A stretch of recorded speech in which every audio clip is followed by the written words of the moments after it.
Golden Radio Hour. This episode from the life of Sherlock Holmes will be transmitted to our men and women overseas by shortwave through the worldwide facility Armed Forces Radio Service. Petri Wine brings you Basil Rathbone and Nigel Bruce in the new adventures of Sherlock Holmes.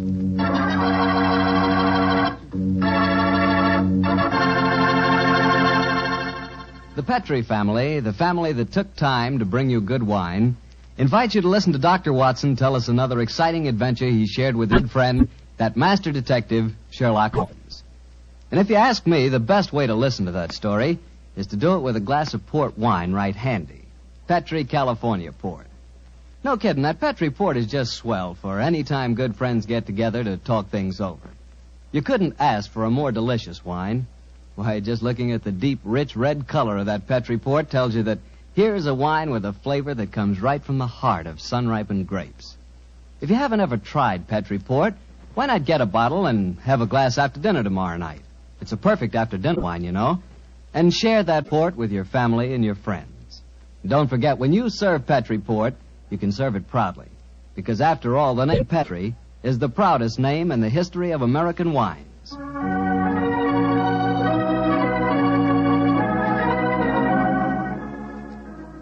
And now let's keep our weekly appointment. Good evening, Dr. Watson. Good evening, Mr. Bartell. Draw up a chair. Thank you. That's it. By the way, do you know what date it is? November 5th, isn't it? That's right. In England, it's known as Guy Fawkes Day. Have you ever heard of it? It's something to do with a gunpowder plot, isn't it? Yes, Mr. Bartell, it is. And as Sherlock Holmes and I had a very unusual adventure on the 5th of November many years ago, it seems appropriate that I should tell you about it tonight.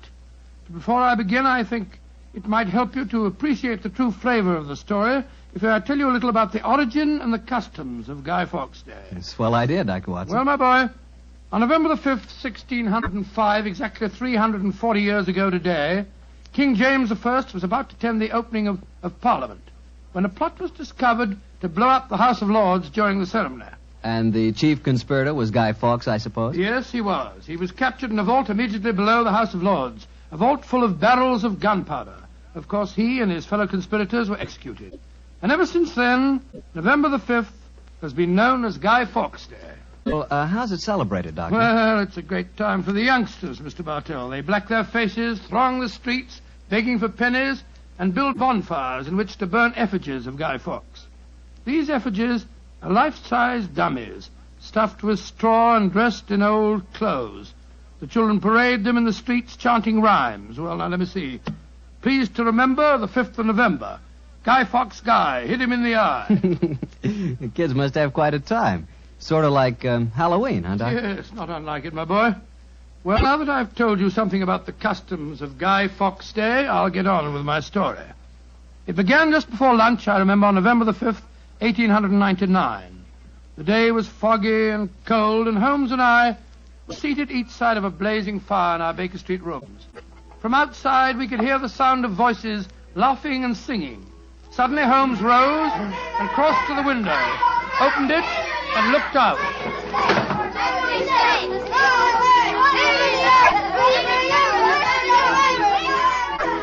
Then he turned to me and spoke.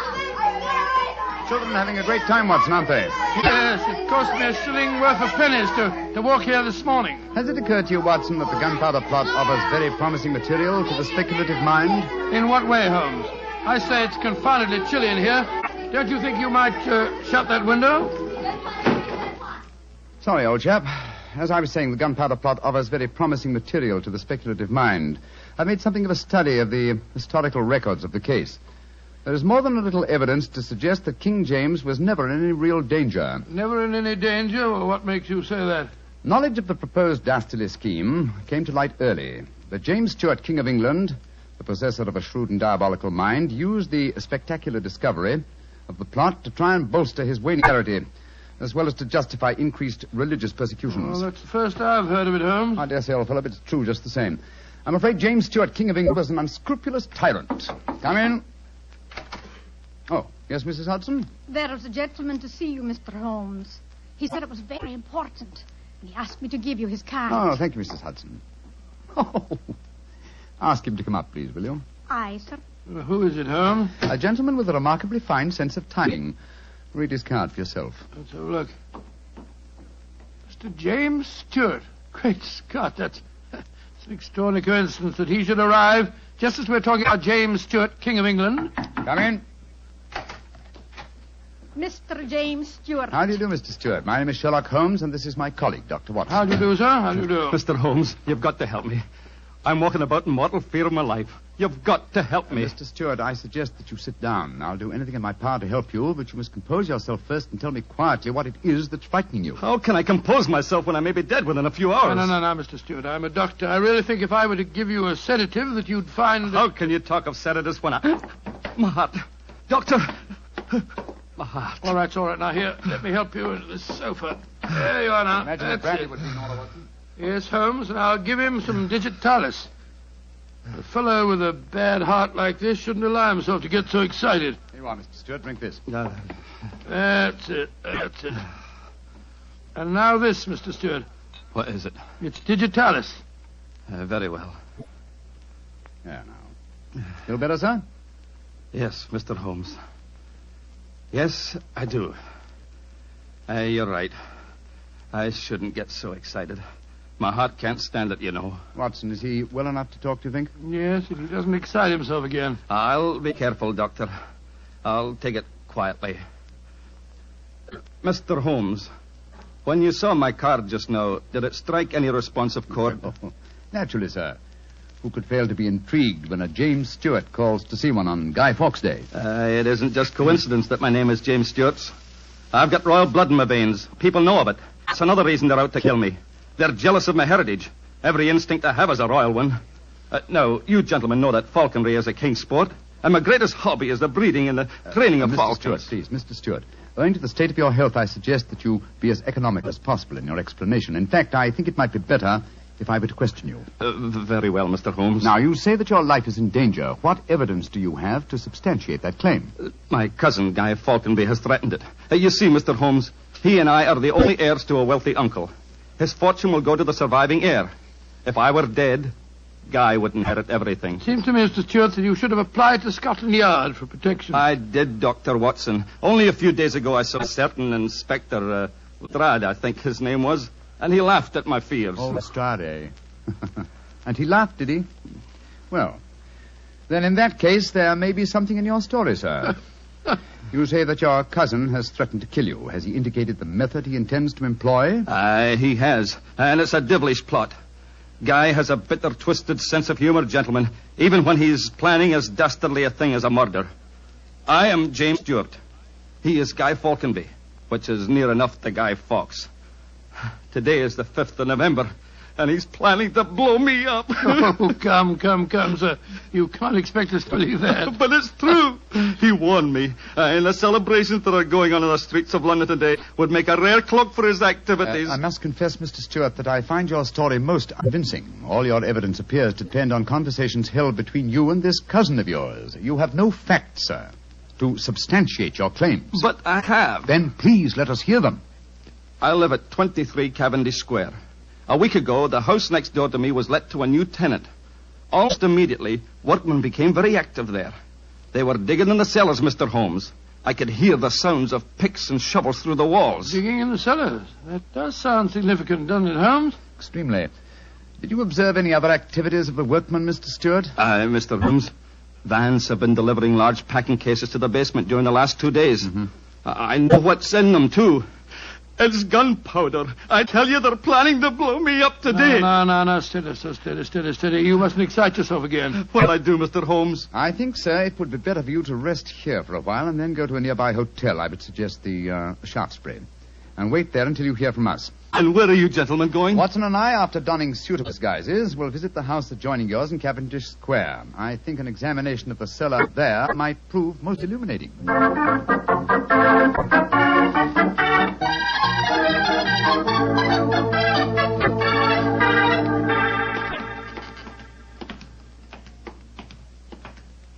This must be the house, all right, Holmes. The empty packing cases are still by the foot of the basement steps. Come on, Watson. Let's go down and explore. Upon my soul, I feel a little self-conscious in these clothes. No need to, my dear chap. You look a most authentic inspector of plumbing. Well, If anyone challenges us, you'd better let me do the talking, though. I think my accent might be a little more convincing. Shh. Listen. I can't hear anything. Exactly. Then we may reasonably assume that either the workmen are observing the Guy Fawkes holiday or that their work is done. Come on, let's try this door. It's unlocked. Yes. Oh, this is too easy, Watson. We must be prepared for a trap. Come on. I've got my revolver handy if there's any I trouble. don't use it until I tell you to. Remember, we're supposed to be plumbing inspectors. It's pitch black in here. I can't see a thing. Strike a match. See if you can find a gas jet. Strike a match when the cellar may be full of gunpowder. Can't take the risk, old chap. Oh, here's a gas jet. I'll light it. That's better. Now we can see a little. Uh-huh. I think the workmen have completed their job. See that new wood forming a crude door in the corner over there? Where does it lead to, do you suppose? Let's find out.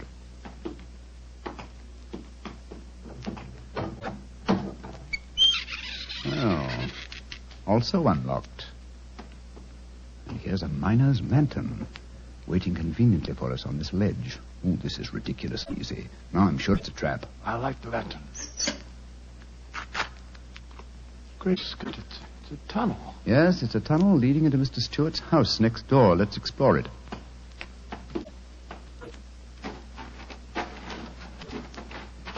Look, Holmes. Look at the barrels. I bet they're full of gunpowder. Undoubtedly. We'll observe the fuses as well. Yes, the complete equipment for another gunpowder plot. I can't believe my eyes. What a fantastic plan, but how could the murderer be certain that Stewart would be killed in the explosion? I think that's easily answered, Watson. Remember Mr. Stewart's bad heart? In his present state of apprehension, an exploding firecracker would be enough to kill him. I suppose so. Hello? Hello? What's this lying on the floor? Curious. It's a funny strip of silk with a little ring on the end. Let me see it, Watson. Aha. This seems to be familiar. By Jove! I believe it's a Jess. Jess? What on earth's that? The last piece of evidence necessary to confirm the conclusion Come is to out of there! And keep your hands above your heads! I've got a revolver! Right, you are, Governor. You ain't doing no harm. Now, remember, Watson, I'll do the talking. Come on! Out you come! Well, well, you're a comical-looking pair. What are you doing in there? Me and my mate got a message to come over here and see to the plumbing, mister. Plumbers, eh? You have any identification? Yes, sir. Here's my badge. We're inspectors for the London County Council. Oh, that's all right, my man. I saw the basement door open, and I thought burglars might be here. You're the owner of this house, sir? Yes, but my agent let it recently to some tenants who've been behaving rather queerly, I'm told. So I came round here to see what was happening. If you're the owner, sir, perhaps you can give me some facts for me records. I'll film me records, you know. What do you want to know? Well, your name, please, sir. Falconby. Guy Falconby.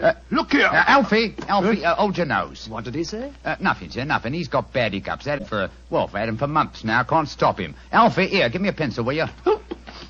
Thank you, Alf. Now, sir, your name is Guy Falconby. What's the name of the tenant this house is let to? There are three of them. Oh, do you know the name, sir? Got to have them for me records, you see. Yes, the names are Winter, Rokewood, and Keynes. Oh, yes. Winter, Rokewood, and Keynes. That's right, sir. Sounds as if they might be a firm of solicitors, don't they, sir? Well, perhaps they are. I haven't met them. Just one more question, sir, and then I needn't bother you no more. Well, what is it? My religion or my grandmother's maiden name? No, sir. No, nothing like that. I just wondered who lived in the house next door on that side. We've had a complaint from there, too. Their pipes is bunged up. My cousin lives there. His name's James Stewart. Mr. James Stewart, eh? Much obliged, sir. Me and my mate will be going next door then. Come on, Alfie. I'm not surprised his pipes are bunged up, as you so graphically put it. He's a great one for practical jokes about the house. As a matter of fact, he's planning one of them tonight. Well, that's no concern of yours. By the way, my man, what's your name? Nivet, sir. Tom Nivet. Come on, Alfie. We got work to do.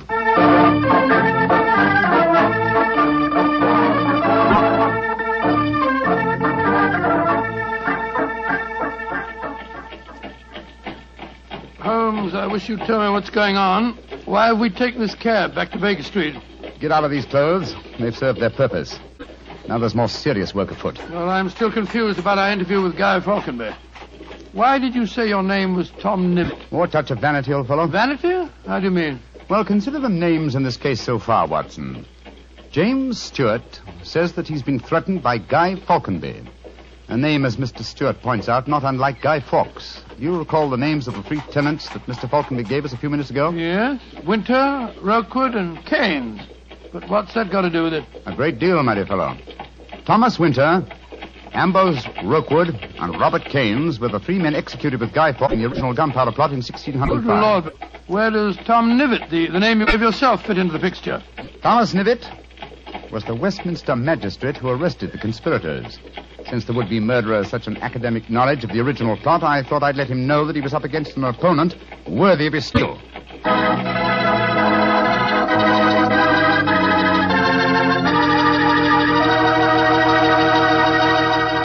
We'll hear the rest of Dr. Watson's story in a few seconds. Just about time for me to remind you that if you want a wine that's sure to please the ladies, you can't miss with Petri California Muscatel. That's because Petri Muscatel is a golden wine with one of the most luscious flavors you ever tasted. Did you ever taste a big, plump Muscat grape that's ripened in the sun? If you have, then you know what to expect when you taste Petri Muscatel. It's a wonderful wine. Perfect after dinner and swell when company comes. Just remember that, won't you? Petri Muscatel. Well, Doctor, you and Mr. Holmes were certainly having yourselves quite a Guy Fawkes day. What happened when you got back to Baker Street? We quickly changed out of our disguises and back into our ordinary clothes. I was still pretty much in the dark, as usual. And I kept questioning Holmes as to our next move. He was in a state of suppressed excitement. And it was obvious as he spoke to me that he was anxious to be off. What's dawdle? There's so much work ahead of us. What do you mean, don't dawdle? I'm not dawdling. I'm dressing as fast as I can. What's our next move, anyway? Well, we must split our forces. Let's get hold of my band of street urchins, the Baker Street Irregulars. I'm going to surround Mr. Stewart's house in Cavendish Square, and they'll be invaluable for that purpose. Well, what do you want me to do? Go to the Shaftesbury Hotel and collect Mr. Stewart, then return with him to his house and wait me there. I shall join you as soon as I've rounded up the irregulars, but I must warn you. Don't leave Mr. Stewart for a moment. Don't let him out of sight until you see me again. Of course I won't, Holmes, but, I must say, the idea of all that gunpowder in the cellar doesn't make me feel any too have happy. Faith in me, old chap. Have faith in me. You know, I wouldn't expose you to any danger if I could avoid it. And I assure you that I shall join you and Mr. Stewart very shortly. You have your revolver? Yes, of course. Good. And, give Mr. Stewart this revolver, will you? Tell him that I insist that he carries it. I fear that his own has probably been tampered with. Right you are, Holmes. I'll see that he has it. This is a strange business, I must say. That Guy Falconby seemed such a decent sort of fellow. Yes, he appeared to be a most amiable fellow, didn't he? This is indeed an unusual case, Watson. We're up against one of the most sinister and twisted antagonists that we've ever met. Well, old chap, I'm leaving now. I'll join you soon. And don't forget, stay close to Mr. Stewart. Stay very close to him.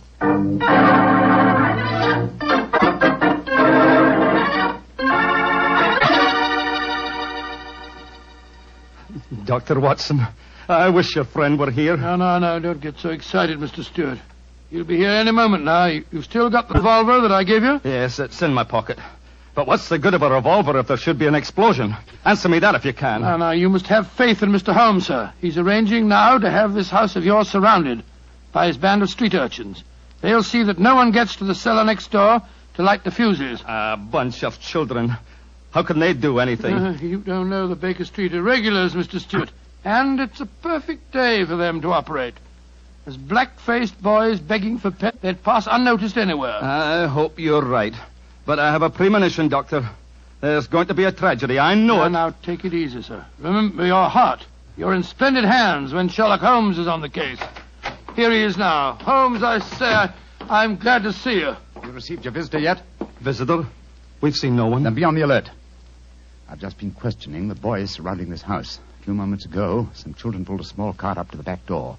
A cart containing a life-size dummy. My irregulars thought that it was an effigy on its way to a bonfire. Why shouldn't it be, Holmes? I have reason to believe that it's someone visiting you in disguise, Mr. Stewart. A visitor who is mounting the back stairs at this very moment. You've got to tie me, Holmes. You've got to protect me. Don't worry, sir. Come in. Look at that apparition. Great Scott, Guy Fawkes' dummy. A dark lantern in his hand, and it's walking. And also talking, I trust. Keep away from me. I got a revolver. For sake, for Victoria's sake. If you won't give me one, I'll take two. The better for me and the worse for you. It's Guy Falkenberg. Keep away from me, do you hear? The better for me and the worse for you. All right, then. I'm going to fire. Dear me, Mr. Stewart, the revolver I provided for you seems to be unloaded. How very odd. Well, what in thunder is all this about? You've just witnessed an attempted murder, Watson. Murder? What are you talking about? This is a game. James and I had it arranged, the whole thing. You may have thought it was a game, Mr. Falconby, but I assure you... Grab Mr. Stewart, Watson. He seems to be leaving us. Leave me alone. Take your hands off me. My heart. Help me put him on the sofa. That's it. I'll get him some digitalis. Look, I don't want to appear unnecessarily stupid, but will someone tell me what this is all about? With pleasure, Mr. Falconby. Your cousin had planned one of the most fantastic murder plots that I've ever incurred.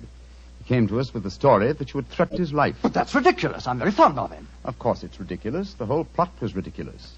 He leased the house next door, had a tunnel dug, and gunpowder and fuses planted there.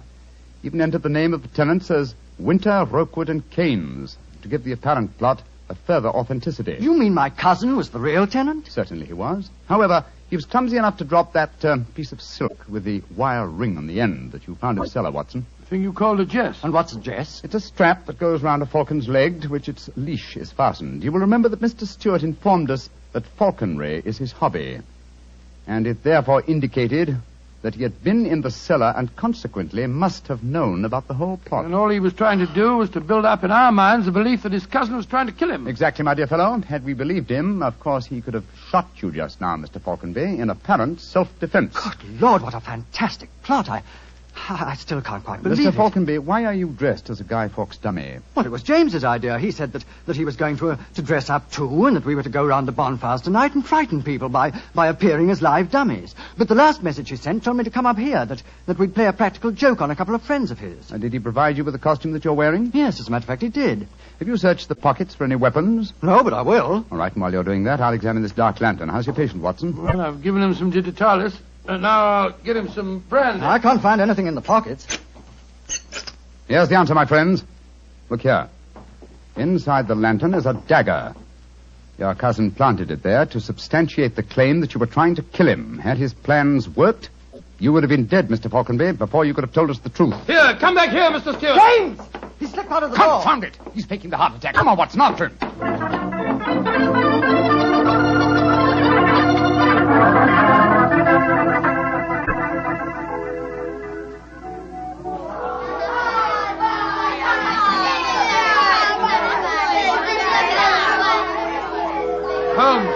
Holmes, where are you? Out of the way, please. Blimey. Here comes the Lord Mayor of London, chums. Excuse me, please. I'm trying to find a friend of mine. Most important. Holmes, where are you? Here I am, Watson. I hear you calling me. Out of the way, please. I'm coming, Holmes. Why don't you send him a postcard? You got away from me in the crowd. Mr. Stewart got away from us. Well, we'll never find him in this Not mark. too old, fellow. He's a dangerous man. There's no knowing what he may do. Where are the irregulars? There's Wiggins. Wiggins. Hello, Mr. Holmes. Wiggins. Doc Watson. Did you see a man run out of that house a few minutes ago? No, Governor. Perhaps Charlie did. Hey, Charlie, come over here a minute. It's Mr. Holmes. All right.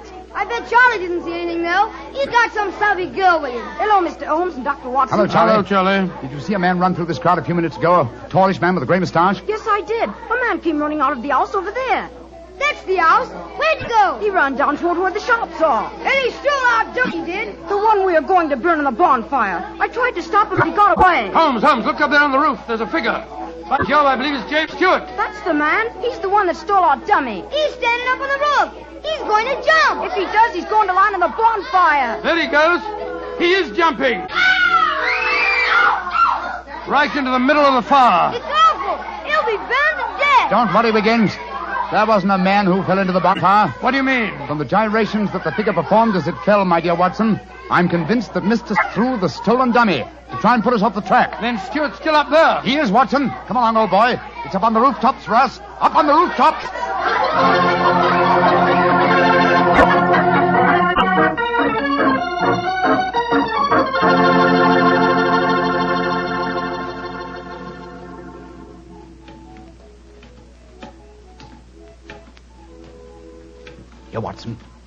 you up. Can you reach my hand? Yeah, I got it. All right, then. Up you come. Come on. That's it. Phew. Seems to me that fire escapes must be designed for giants. Keep your eyes skinned, old fellow. Stuart's a dangerous man. Might be hiding behind those chimney stacks. Come on. Upon my soul, this is a strange place to be on Guy Fawkes night. Yes, a comprehensive case, Watson. Starts in a cellar and ends on a rooftop. Look, Holmes. By the parapet there. The crumpled body of Mr. Stewart. Looks to me as if it... Yes. He's dead, Holmes. Well, it's not surprising. The effort of carrying the dummy up here and throwing it, combined with his own state of excitement, were too much for him. Well, quite frankly, I can't say that I'm sorry. No, he planned a murder. If it hadn't been for you, he would have succeeded. An extraordinary case, Holmes. Yes, old chap, and one that should long make us remember the 5th of November. By Jove, yes. Please to remember the 5th of November. Gunpowder treason and plot. I see no reason why gunpowder treason should ever be forgot.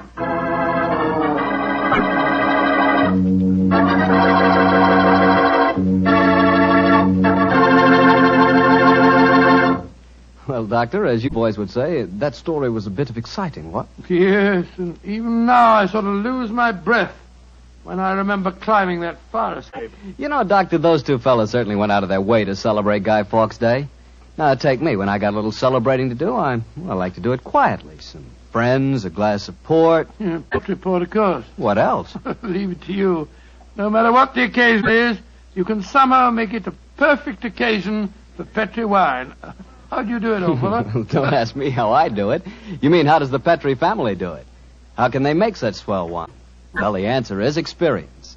The Petri family has been making fine wine for generations. And ever since they first established the Petri business way back in the 1800s, they've handed on down from father to son, the fine art of turning luscious, sun-ripened California grapes into fragrant, delicious wine.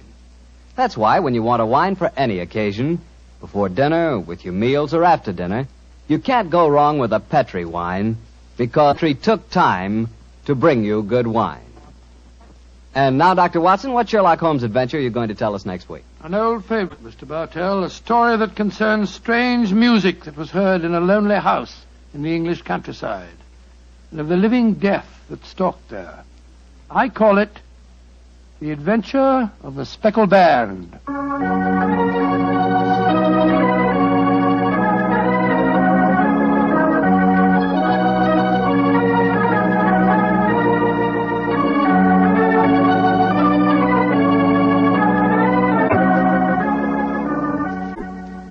Tonight's Sherlock Holmes adventure is written by Dennis Green and Anthony Boucher and was suggested by an incident in this Arthur Conan Doyle story, The Adventure of the Devil's Foot. Music was by Dean Fossler. Mr. Rathbone appeared through the courtesy of Metro-Goldwyn-Mayer, and Mr. Bruce through the courtesy of Universal Pictures, where they are now starring in the Sherlock Holmes series.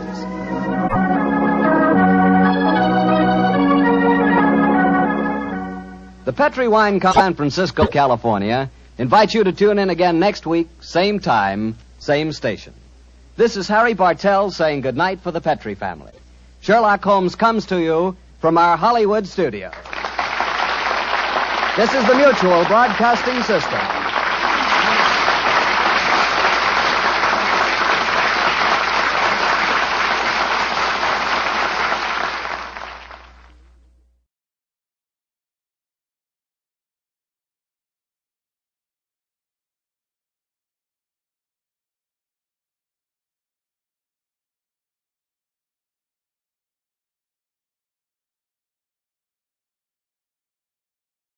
Petri Wine brings you Basil Rathbone and Nigel Bruce in the new adventures of Sherlock Holmes.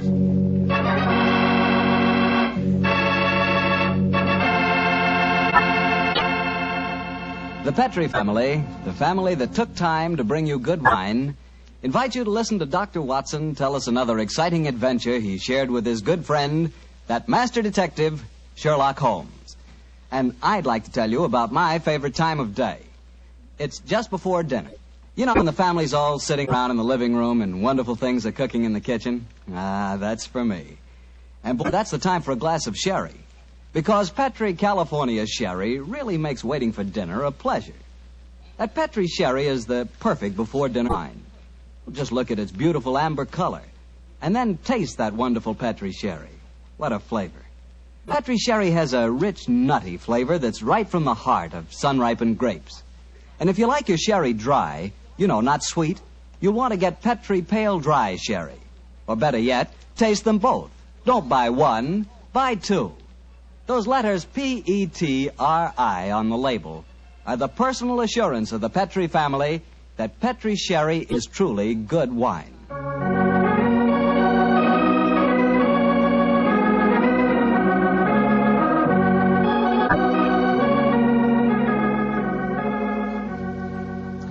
And now it's time to keep the weekly appointment with our good friend, Dr. Watson. How are you this evening, Doctor? I never felt better, thank you, Mr. Bartell. Draw up your usual chair and make yourself comfortable. Thanks. That's it. Oh, I see you've had the old tin dispatch box out again.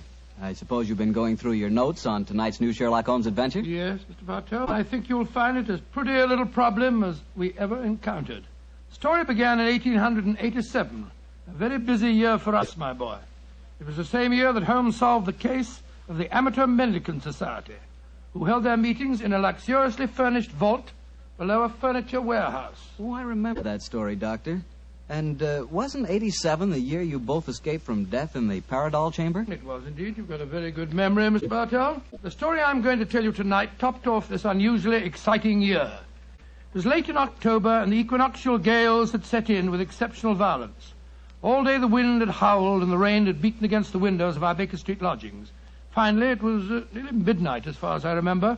The storm grew higher and louder, and the wind in the chimney sobbed like a child. Suddenly, much to our surprise, the doorbell jangled, and a few moments later, our midnight visitor stood before us.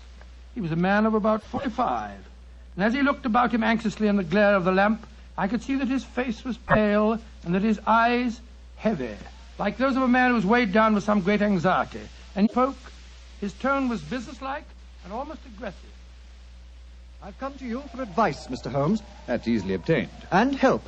That is not always so easy. Help the gentleman off with his coat, will you, Watson? Yes, indeed. Here you are, sir. Let me hang it up for you. Thank you, sir. I heard of you, Mr. Holmes, from Major Prendergast. Oh, yes. He said that you could solve anything. Oh, I'm afraid he said too much. But you've never been beaten. I've been beaten 4 times, sir. 3 times by men and once by a woman. But supposing you sit down and introduce yourself. My friend is Watson, Dr. Watson. How do you do, sir? How do you do, Doctor? My name is Lovelace, Edmund Lovelace. And what brings you to me this hour of the night, Mr. Lovelace? I'm in terrible trouble, Mr. Holmes. You don't know anything about me, but if you'll accept my case, you can save 4 lives. I wouldn't say that I know nothing about you, sir, though it's true that I know little beyond the somewhat obvious fact that, you're single, that you keep a dog, but not a manservant, and that you are much preoccupied with your business, which I take to be some form of insurance. Oh, come. Oh, steady. Now, what is this? Well, magic? I'll wager that my friend's right, though. Isn't he, Mr. Lovelace? Perfectly. But I'll be hanged if I can see how he knows It's it. a practical application of logic, sir. The briefcase that you carry might at first indicate a barrister or some other professional man, but your brusque, businesslike manner counteracts that suggestion. An insurance broker who must visit clients at odd hours is the likeliest man to combine that manner with a briefcase at midnight. But the wife and the manservant, and the fact that I'm preoccupied with my business. Your cufflinks don't match, sir. Each is from a different pair. That would suggest preoccupation, and it's a mistake that neither a wife nor a servant would have allowed to pass. Yes, but how about the dog? Oh, surely that's obvious. Well, I can't see it. I shall let you ponder on that matter while Mr. Lovelace tells us his problem. Mr. Holmes, are you as interested in preventing a murder as in solving one? Well, naturally I am, Mr. Lovelace. Even more so. But please tell me your story. I live with 4 cousins of mine in an old Camberwell. My grandfather left the house and a sizable fortune to the 5 of us on condition that we lived together and maintained the family unity. It probably would surprise you to know that we've grown to get pretty much on each other's nerves. Well, what happens if one of you dies, Mr. Lovelace? His share is divided among the others, Doctor. Yes, sir, that... not that a murder may take place, but that it has not happened long ago. Who's responsible for the administration of the estate? My cousin Gerald. He's much older than the rest of us, and he's a thoroughly unpleasant, cantankerous man. Yeah. He gets an extra share in the estate as administrator, and in consequence he doesn't work. We feel, of course, that he lives off us, and we're continually quarrelling with him about it. Well, sounds like a jolly household, I must say. There's going to be trouble, Mr. Holmes, I know it. Gerald hates us, and he's jealous of our share in the estate. You spoke of preventing murder just now. Yet I can see that you've selected your cousin Gerald as the potential murderer. Am I right? Yes, you are. Mm-hmm. But don't think it's personal prejudice that makes me suspect him. I have good reason doing so. Oh, what reason? This evening, just before dinner, I helped Gerald off with his top coat and went to hang it up for him. As I did so, I heard a strange metallic clink in one of his pockets. I slipped my hand inside it and found a hypodermic syringe and a small phial of liquid. I opened the phial and smelled it.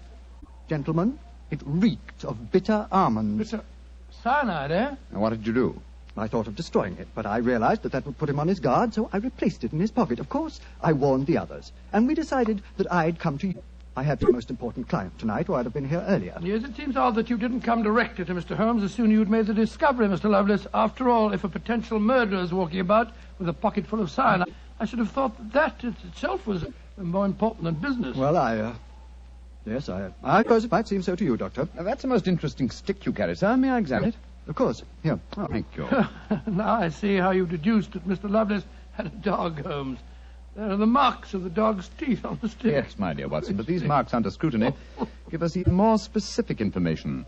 He's a large dog. You've had him for some years, Mr. Lovelace, and he's now old and feeble. Well, you're perfectly right, but I'll be hanged if I can see how you can tell that from looking at a walking stick. This stick is covered with teeth marks, therefore it has been carried many times by the dog. Now, it's a heavy stick, so only a large dog could have carried it. And the teeth marks also indicate a large jaw. The older marks are deep sunk. Look here. The fresh ones, where the wood is not yet darkened, are shallow. Yes, it's obvious that the jaws are losing their strength. That's very clever of you, Mr. Holmes, but I don't see what it has to do with the case in hand. Oh, neither do I, Holmes, I must confess. No, it tells us that your story, Mr. Lovelace, may bear a less terrifying implication than you think. On the other hand, its implication may be even more terrifying. Oh, it's late at night. I feel that any further delay in this matter would be extremely dangerous. I suggest that we get a cab and come to your house in Camberwell at once.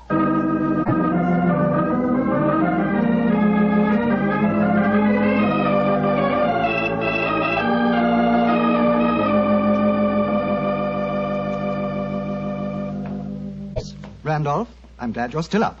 I was able to persuade Mr. Sherlock Holmes, Dr. Watson, to come back with me. Gentlemen, this is my cousin, Alice Harley. How do you do? How do you do, Miss Harley? How do you do? And my cousin, Randolph Lovelace. How do you do? How do you do, How sir? do you do, Mr. Lovelace? I've told him about the whole business, Randolph, so we can all speak perfectly freely. Let's begin by sitting down, shall we? Randolph and I had just finished a little cold supper. We've been to the theater tonight. Well, Mr. Holmes, I suppose Edmund told you about finding the hypodermic syringe and the cyanide in Gerald's coat pocket. Yes, tonight. indeed. May I ask where your cousin Gerald Lovelace is now? We left the house at 7, but I imagine Gerald went upstairs at 8, as usual. Didn't he, Edmund? On the stroke of 8, Alice. He's very fixed in his habits, Mr. Holmes. He goes up to his room every night at 8. There he reads or works on his accounts and eventually goes to bed any time between 10 and 1. Well, he might stop. I should like to speak to him a little later. In the meanwhile, may I ask you two young people to tell me quite honestly your feelings about your cousin Gerald? And you might as well be frank. I've kept nothing back. All right. Randolph and I hate him. First of all, we're sure he's jealous of our shares in the estate, and then we... Alice and I want to get married, Mr. Holmes, and Gerald won't hear of it. But you're cousins, aren't you? Only second cousins, Dr. Watson. Gerald is dreadfully conventional. He's threatened us that if we do get married, he'll go to court and try to have our shares in the estate annulled. And from the way the will is worded, I wouldn't be surprised he could do it. So you can see why we have no great love for him, why we're afraid of him. Well, he sounds an extremely unpleasant person to me. You mentioned there were 5 cousins in the house. 3 of you were here. Mr. Gerald Lovelace is upstairs. Who and where is the 5th cousin? The 5th cousin is my brother, Gilly. He's something of a tragedy, Fred. You see, Gilly's 20, but he never developed mentally beyond the age of 8. He had a bad fall in the hunting field when he was a kid. He's been like this ever since. Oh, I'm sorry to hear that, sir. But he's the dearest, most gentle boy you've ever met. And, incidentally, the one person in this house who doesn't hate Gerald. The poor fellow doesn't understand the conditions of the will, I suppose. No. But if he did, I don't think it'd make any difference. I swear that Gilly loves every living thing, especially Gladstone. Gladstone is the name of his dog. His dog? Yes. The dog may be the key to this whole matter. The dog? What makes you say that, Holmes? When a man brings a quick and painless poison home to a household containing an old and feeble dog, it's more than possible that he has obtained that poison quite legitimately To give the dog a merciful death. To kill Gladstone? Oh, no. After all, Alice, dear, he is old. And almost blind But, now. Mr. Holmes, if you think Gerald brought home the poison to put Gladstone out of the way, and I admit it sounds perfectly logical, what made you decide to come here tonight? Because I dare not even guess what you may have done by intruding the thought of murder in this situation. Where is your brother Gilly? In his room upstairs, asleep. I wonder if we might go up to him. I should like to talk to him, if you don't mind. And after that, I want a few words with your cousin, Gerald Lovelace.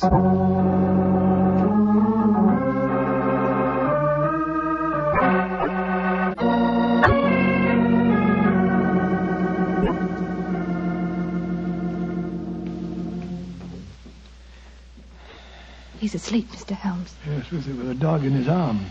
I'm afraid we'll have to waken him. Gilly? Gilly?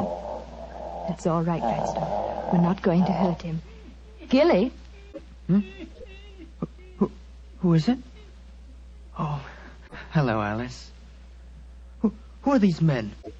They've come to take Gladstone away. No, Gilly, we haven't. Oh, of course not, Gilly. We've just come to admire him. Your brother's been telling us what a fine dog he is. Oh, that's different. Isn't he beautiful? I just had such a wonderful dream about him. Such a wonderful dream. What was it, Gilly? Well, he was all young again. Just a puppy. He was chasing a rabbit across a cliff top. And I was running with him. Oh, Gladstone looked so beautiful. Didn't you, old boy? Of course you did. And you know, the rabbit went down a hole, and Gladstone went down after him.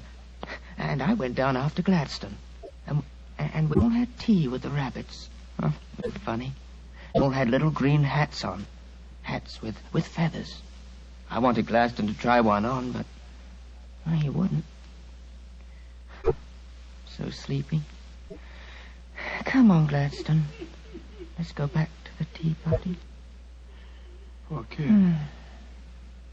His world may be a great deal more pleasant than ours, Watson. That's what I'd like to think, Mr. Holmes. Now I'd like to have a few words with your cousin Gerald. His room's at the end of this corridor. I'm afraid Gilly wasn't much help to you, Mr. Holmes. On the contrary, young lady, he told me exactly what I wanted to know. Here we are. This is Gerald's room. There's no light under the door. He must have gone to sleep. And I'm afraid we must waken him, too. Must be a heavy sleeper. But he isn't. He's a remarkably light one. Come on, let's go in. Strike a match, will you, old fellow? Sure. The gas mantle's at the head of his bed, Dr. Watson. Yeah. Well, he's lying on the outside of his bed. He must be... There's blood on the pillow. Great Scott Holmes, the back of his skull smashed in. He's been murdered. Oh, no! Horrible! Yes, Watson, but not by blows on his head. Look here on the table by his bed. A hypodermic syringe and a broken file. Yes, a broken file. Reeking of bitter almonds. Poor devil. Well, I won't pretend I liked him. But what a ghastly way to die. All they that take the sword shall perish with the sword. So the scriptures say, Mr. Lovelace. The very suspicion of the killing has brought murder to pass. Well, it's too late to prevent it. Our job now is to find the killer and see that he's brought to justice.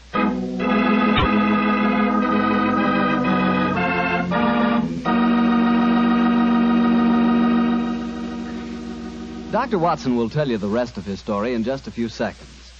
Just time enough for me to tell you that if there's one wine that's perfect for any occasion, it's Petri California Sherry. With a bottle of that rich, amber-colored Petri Sherry on hand, you can make that time before dinner a main event. And Petri Sherry is the perfect answer to the question of what to serve when company comes. Serve Petri Sherry alone and let its full, wonderful flavor speak for itself, or serve Petri Sherry with hors d'oeuvres or party sandwiches.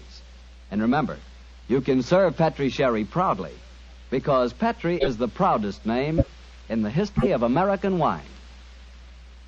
Well, Dr. Watson, so you found Gerald Lovelace dead in one of the bedrooms of the house in Camberwell. What did you do? Send for the police? Not at once, Mr. Bartell. Sherlock Holmes persuaded the remainder of the household to give him the opportunity of examining the scene of the crime carefully before the police were sent for. And so, a few minutes before 1 o'clock that October night, Holmes and I stood alone in the room of death. Turn the gas a little higher, will you, old chap? Sure. You know, Holmes, I think you should have sent for the police right away. In a case like this, Watson, I prefer to be my own police. When I have spun the web, they may take the flies, but not before. What are the results of your medical examination, old chap? Well, it's exactly as you reconstructed it, Holmes. He was first beaten on the head with that poker lying on the floor. Then he had the full phial of cyanide injected into his left wrist. Can you estimate the time of death at all accurately? No, this room's confoundedly hot. He might have died any time from 1 to 5 hours ago. Yes. It's now 1 o'clock, and we know that he was alive at 8. Mr. Edmund Lovelace saw him leave for his room at that hour. Yes, if he was telling the truth. One thing we do know for a fact is that this man was murdered at the exact moment he was going to bed. He's wearing his nightgown and nightcap, but his bed has not been slept in. Well, isn't it possible that the murderer might have killed him shortly after 8 and then dressed him in his night clothes to confuse us? No, my dear chap. You will notice that the hypodermic needle passed through the sleeve of his nightshirt. Here. Also, the nightcap is crushed and bloodstained from the blows of the poker. No, Gerald Lovelace had prepared for bed. Yes. Look at the glass of water on the night table and the prayer book and the watch. Yes. Signs of a prosperous and meticulous man. Mm-hmm. Very fine gold watch and in excellent condition. Aha. There's the answer, Watson. What do you mean, there's the answer, Watson? I just wound this watch 1 turn, and then it was fully wound. That provides us with a time schedule for our murder. Come on. We'll send a servant for the police, and while they're on the way, if you'll call everyone together, I should like to put a few more questions to this family.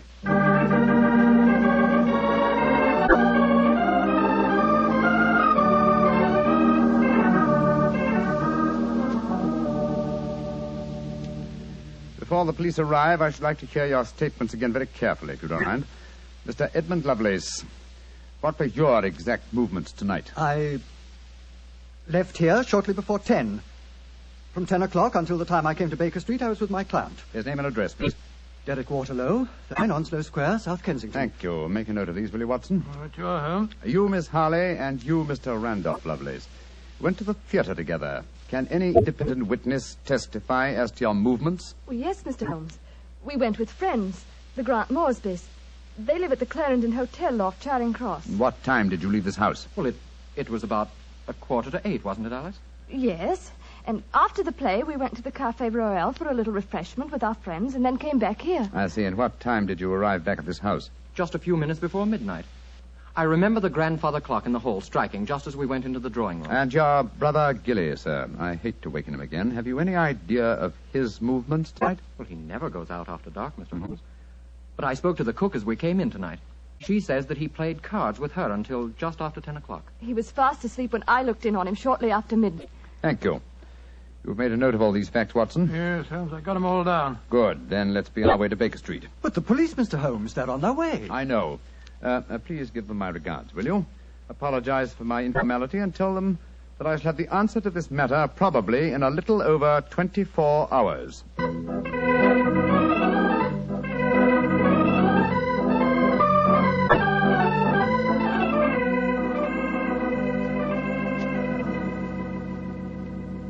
Holmes, here it is well after midnight.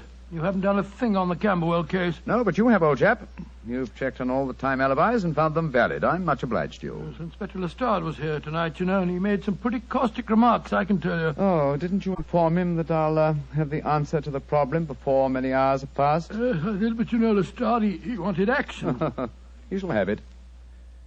Is the watch still running? Yes, there's another thing. What'll Lestrade say when he finds that you took the dead man's watch? I've no idea. Oh, why did you take it anyway? You sound sleepy, old chap. Yes, I am confoundedly sleepy. Why don't you go to bed? Oh, what are you going to do?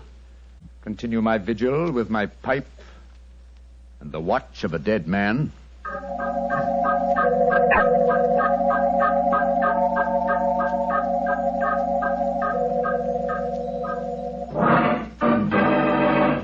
Watson, wake up! What time is it? 5 o'clock in the morning. Good Lord, what are you doing up at this hour? The watch has just stopped.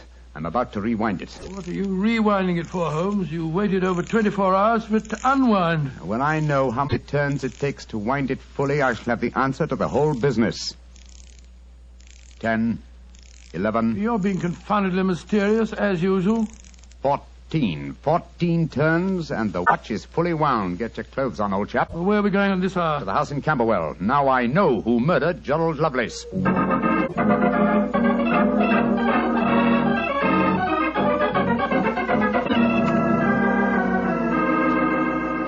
Mr. Edmund Lovelace, I'm glad you let us in. Please take us up to your young cousin's room at once. Gilly? What do you want with him? I'll explain in a moment. Please take us up to him. Oh, of course, but what brings you here at this hour of the morning? Mr. Holmes knows who murdered your cousin. Well, I'm glad to hear it. It's more than the police seem to know. They were here half the night cross-examining us. Here we are. I don't think we'll bother to knock.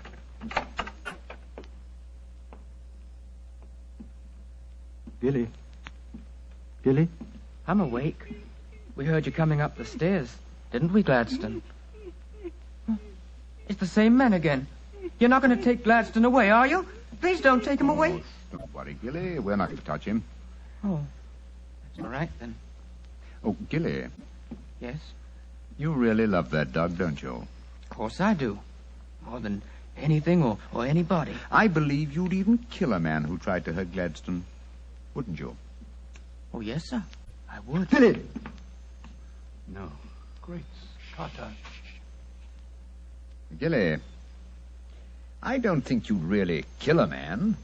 I don't think you could. Couldn't I, though? How would you kill him? I'd hit him first. I'd take a poker and hit him on the head so he couldn't fight back. And then I'd take the nasty needle he told me he was going to stick in Gladstone, and I'd fill it full of that water he showed me, and I'd stick it in him. That's what I'd do. Then he'd be dead. And he couldn't hurt my Gladstone anymore. Not ever. Let's leave him, shall we? Goodbye, Gilly. Pleasant dreams. Goodbye, sir. Good old Gladstone. You satisfied, sir? Yes. Poor Gilly. There's no doubt about it, of course. Can there be no one who described the murder to him, and yet he's just given an exact description of its method? What'll happen to him? They won't try him. No. A little pressure in the right places, and he'll be released to a private nursing home. I'll do everything I can, Mr. Lovelace. Thank you, Mr. Holmes. Thank you.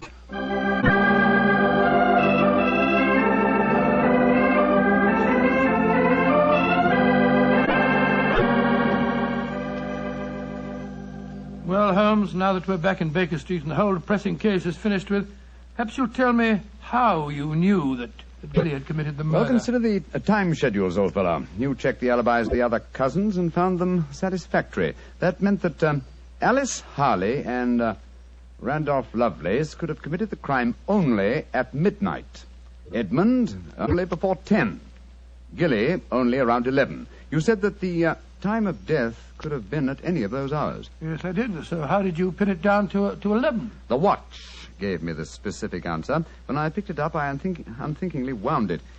Made one turn and was then fully wound. Now, when does a methodical, precise man like Gerald Lovelace wind his watch? Just as he's going to bed. Exactly, old fellow. So that it was obvious that he was killed precisely one watch stem turn before I wound his watch. Now I'm beginning to see daylight, Holmes. So you let the watch run down? That's what I did. It took 28 hours, from 1 o'clock the night before last until 5 this morning. Now, how many turns did it take to rewind it? 14, wasn't it? That's right. Therefore, one turn of the watch stem equaled 2 hours, proving that Gerald Lovelace had been murdered 2 hours before 1 o'clock at 11 p.m. When Gilly was the only one who could have done it. You know, Holmes, I still find it hard to believe that boy was capable of such a ghastly crime.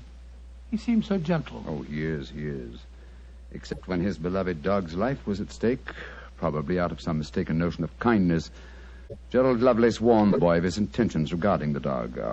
It's a sad business, Watson, a sad business. I hate to think of that boy spending the rest of his life in a mental home. I have one prayer for his future. What's that, Holmes? The dog Gladstone can't live very long. I pray that Gilly does not long outlive him.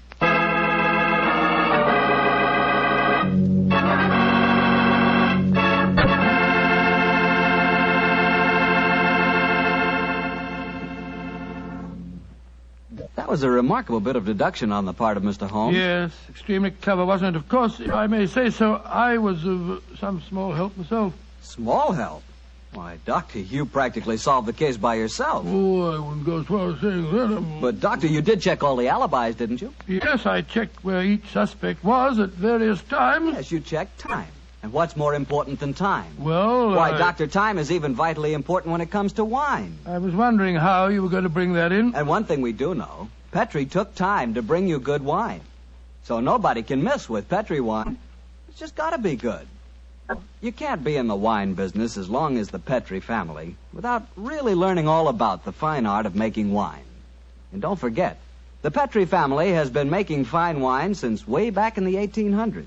So, naturally, they've been able to hand on down, from father to son, the result of generations of experience at turning luscious, sun-ripened grapes into fragrant, delicious wine. No matter what type of wine you prefer, you'll like it more if it's a Petri wine, because Petri took time to bring you good wine. Well, Dr. Watson, what new Sherlock Holmes story do you plan to tell us next week? Well, now, next week, Mr. Bartell, I'm going to tell you a most unusual adventure that Holmes and I had when we were attending a performance at the Opera House in Rome. It concerns a famous singer who lost her voice, an understudy who was nearly lynched, and a murder that baffled the police. I call it The Adventure of the Terrifying Cat. Well, that's a story we've got to hear. Thank you, Mr. Bartell. And before you go, I want to talk to our friends about their war bonds. You know, during the war, the best investment we could find was the United States bond.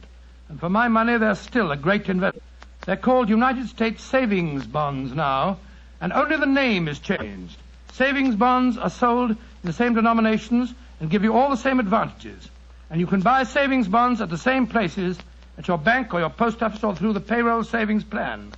So invest all you can in United States savings bonds, because you cannot find a better or a safer investment.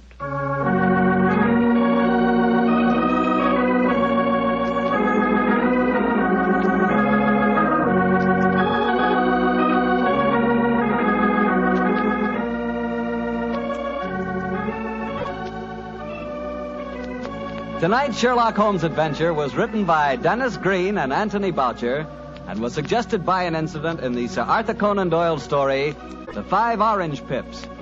Music is by Dean Fostler. Mr. Rathbone appears through the courtesy of Metro-Goldwyn-Mayer, and Mr. Bruce through the courtesy of Universal Pictures, where they are now starring in the Sherlock Holmes series. The Petri Wine Company of San Francisco, California, invites you to tune in again next week, same time, same station. Sherlock Holmes comes to you from our Hollywood studios.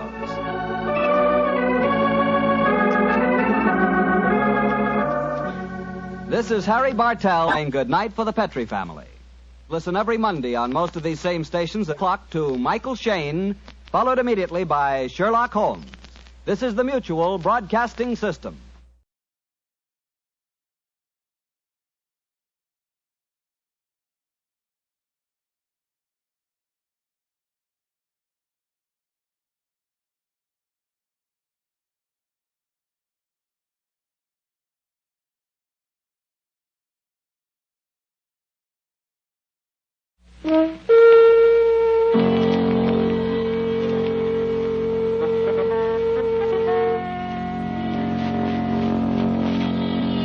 The Adventures of Sherlock Holmes, starring Basil Rathbone and Nigel Bruce.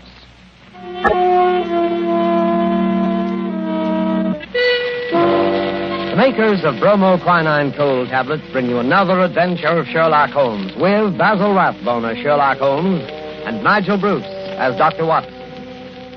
Watch out for colds, ladies and gentlemen. They're very prevalent now, and a little cold may be the start of a serious illness. What you want to do at the first sign of a cold is take famous bromoquinine tablets. Bromoquinine tablets are made for one purpose and one purpose only, and that is the relief of colds. They act fast, give you speedy results, and that's what you want when you have a cold. Bromoquinine tablets are known the world over for their efficacy. Trust your reputation when buying a medicine. Do this when you feel a cold coming on, and you'll ask for bromoquinine cold tablets. And now, as we make our way through the night to Dr. Watson's hospitable door, we notice a feeling of spring in the air. The buds are swollen on the trees, still black and dripping from the rain. There's the smell of warm, damp earth. Delicious. Hey, Mr. Manning? Well, hello, Dr. Watson. I didn't see you in the doctor. Yes, I've been out checking up to see if my magnolias survived the winter. Any casualties? No, they all seem to be fairly bursting with buds. There's nothing as delicious as that first faint whiff of spring. All is treacherous. Come along to the house before we both catch our death of cold.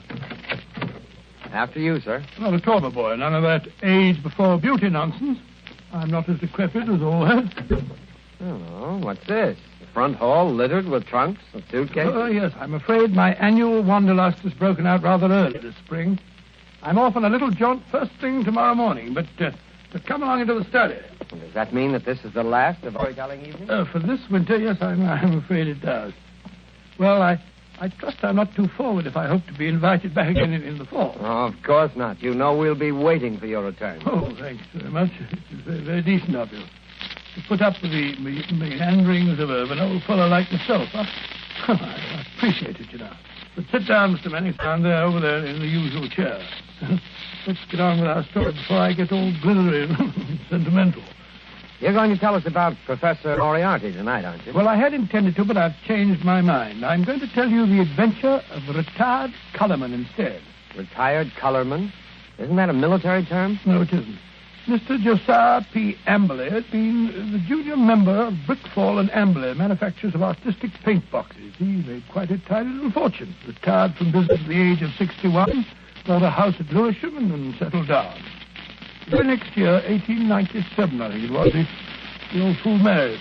Married? Yes, married. And the woman 30 years his junior. Yes, that's always a bit risky. Risky? Risky. Within 2 years, he was as miserable a creature as crawls beneath the sun. Oh, dear me, I'm jumping ahead of the story again. As I was saying, it was the 23rd of April, 1899, and a rainy and disagreeable April it had been.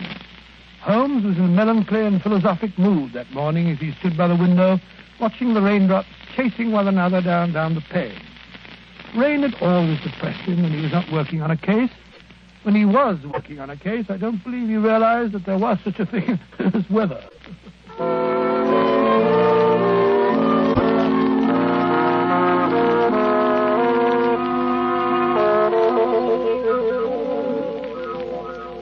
Look at that beastly rain. Hasn't stopped for 3 days. Might as well be another flood. Well, heaven only knows what transgressions could have brought it on. That's been a really first-class crime for months. Oh, cheer up, Holmes, cheer up. It's probably good for the crops or something. The shortage in crime? No. The rain, of course. Probably makes the little buds sprout and the little shoots shoot. Oh, don't be so blasted optimistic. More likely rotting all the seed that's already been planted. Rain, where the deuce does it all come from? This confounded English climate? Why any man with half a brain stays on this rain-soaked, mist-bound island is beyond me. Oh, I doubt if the men have anything to do with it. It's the ladies, God bless them. This climate gives them perfect complexions, and with so many lovely creatures about, what Englishman would think of quitting the country? So much beauty, such exquisite... Oh, rubbish, Watson, rubbish. The spring has given you a temporary softening of the brain. I regret to say it seems to have that effect on most impressionable males. Impressionable nonsense. When a woman's concerned in running her cases, you never even notice whether she's 16 or 60, and then you don't care whether she's got a well-turned ankle or whether she's flat-footed. Oh, why should I? Holmes, there are times when I think you're a cold-blooded fish. Possibly, Watson, possibly. Why do you suppose the fool doesn't show up? What fool? Josiah P. Amberley. Oh, is he one of your clients? Oh, I suppose I may call him so. He's been sent to me by Scotland Yard. Oh, by Scotland Yard. Quite, by Lestrade, to be exact. You must consider the case fairly hopeless if Lestrade hands the matter over to me of his own accord. Look, Holmes, there's a cab drawing up in front of our front door. He must be your client, Mr. Amberley. Yeah. Strange-looking individual, eh, Watson? He's quite an old fellow. Looks literally bowed down with care. Ah, but no weakling. Look at those shoulders and that chest. The framework of a giant. He's arguing with the cab driver about the fare. Huh. Watches the pennies, eh? I must say I don't like his face. So fierce and eager, and the way those snaky locks of grizzled hair stick out from under his hat. I wonder what he's worrying. What's worrying, Mr. Amberley? Willing to bet it has nothing to do with money. I imagine nothing else could upset him to any great extent. Nonsense, Holmes. You always look on the base side of human nature. Here he is now. Come in, come in. Which of you is Sherlock Holmes? I am. This is my friend, Dr. Watson. Well, I'm a broken man. He's robbed me, the swine. Taken everything I had in the world. I thought he was my friend, and he took everything. Right from under my nose, in my own house. Robbed me, he did. Yes, I felt sure it was a question of money. Money? Who said money? He stole my wife, the light of my life, the apple of my eye. It's true she was very expensive, but after all, she was my wife, and he stole her. Now, Mr. Amberley... My beautiful blonde wife, hair like gold, and my securities. The money I saved up with years of hard work. Gone, all gone. Yes, thank you. First, tell us about your wife. How long have you been married? 2 years. 2 years, and she's tired of me already. 2 little years. Easy now, good man, easy. More facts and fewer recriminations if we're to get to the bottom of this case.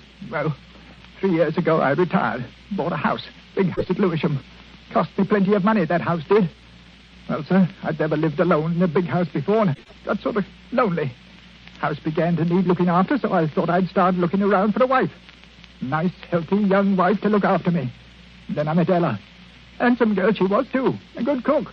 Hair like gold. Could bake a beef and kidney pie that would melt in your mouth. So I thought I might as well get married. Yeah, very practical, I'm sure. Yes, that's what I figured at that time. But, Lord, Mr. Holmes, the money a woman runs into. They made my heart bleed the way the money went. I should have thought you'd have been glad when the other fellow took it off your hands. But who was this... This wolf in sheep's clothing? Yes. His name was Dr. Ray Ernest, a young fellow. Used to come over nights and play chess with me. I see. He stole your wife? Yes, and my securities. Yes, but surely the securities are registered. You can hardly hope to convert them. Maybe not, but I must have them back. And you've got to find those securities for me, Mr. Holmes. You've got to find them. And your wife, of course? Well, of course, wherever she is, they are. Not quite. On the other hand, Mr. Amberley, I confess I don't see that I can be of much service. It's a routine matter, and I'm sure that Scotland Yard would be only too glad... They haven't found it. Not a single security. Very well. We'll do our best. Dr. Watson will take a run down to your house at Lewisham to look over the grounds. Oh, really? Yes. I hardly expected you'd come yourself. After my heavy financial loss, nobody cares if an old man's heart is broken. Now, stop that blubbering. I'm not coming myself because I'm preoccupied with the case of the 2 Coptic patriarchs. This particular case doesn't seem to be very complicated. I'm sure, Mr. Amberley, that Dr. Watson can handle it as well as I could myself. Well, if that's the best that you can offer, I suppose I must be satisfied. Pampered, that's what she was. And that young man, that dirty pickpocket, I treated him like my own son. He had the run of the house. And now look how they've treated me. Me, who never harmed a soul. Quite. And now, good day, Mr. Amberley. Yes. Well, good day, Mr. Holmes. And I shall expect Dr. Watson this afternoon. You have my address, I believe. Oh, the ingratitude, the rank ingratitude of it all. I must say, Holmes, I like the way you shoved all this off onto my shoulders. Coptic patriarchs, indeed. You just don't want to go. Right, Watson, right, the very first time. You've been begging for a case all to yourself for months. Well, here it is. Yes, and a nice case you've given me, I must say. That old skinflint. Oh, my daughter, oh, my ducats, eh? The emphasis on the ducats, if I'm not mistaken.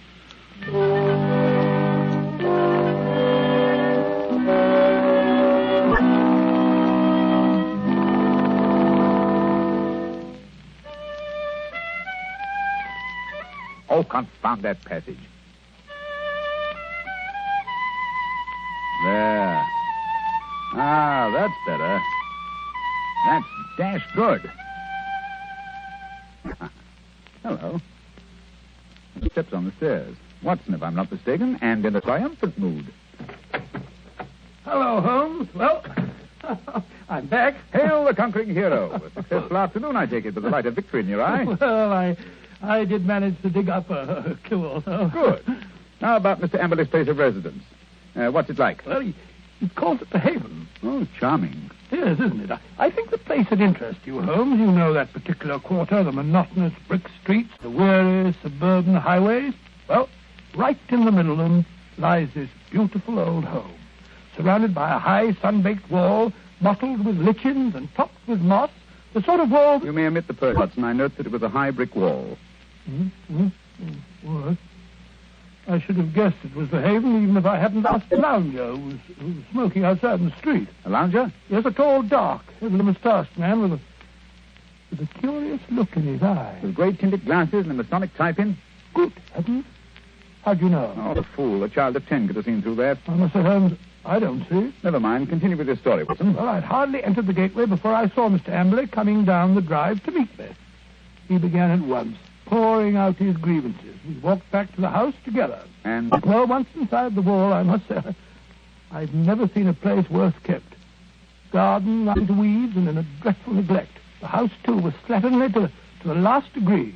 It just goes to show what happens to a place when there's no womanly hand about to keep it in order. Yes, but Mrs. Amberley's only been missing a few days. Hardly time for so much disintegration to take place. Must have set in before she left. Oh, possibly. At any rate, Mr. Amberley seemed to be ashamed of it. He was doing his best to remedy it, though I must admit that his efforts looked a trifle ineffectual.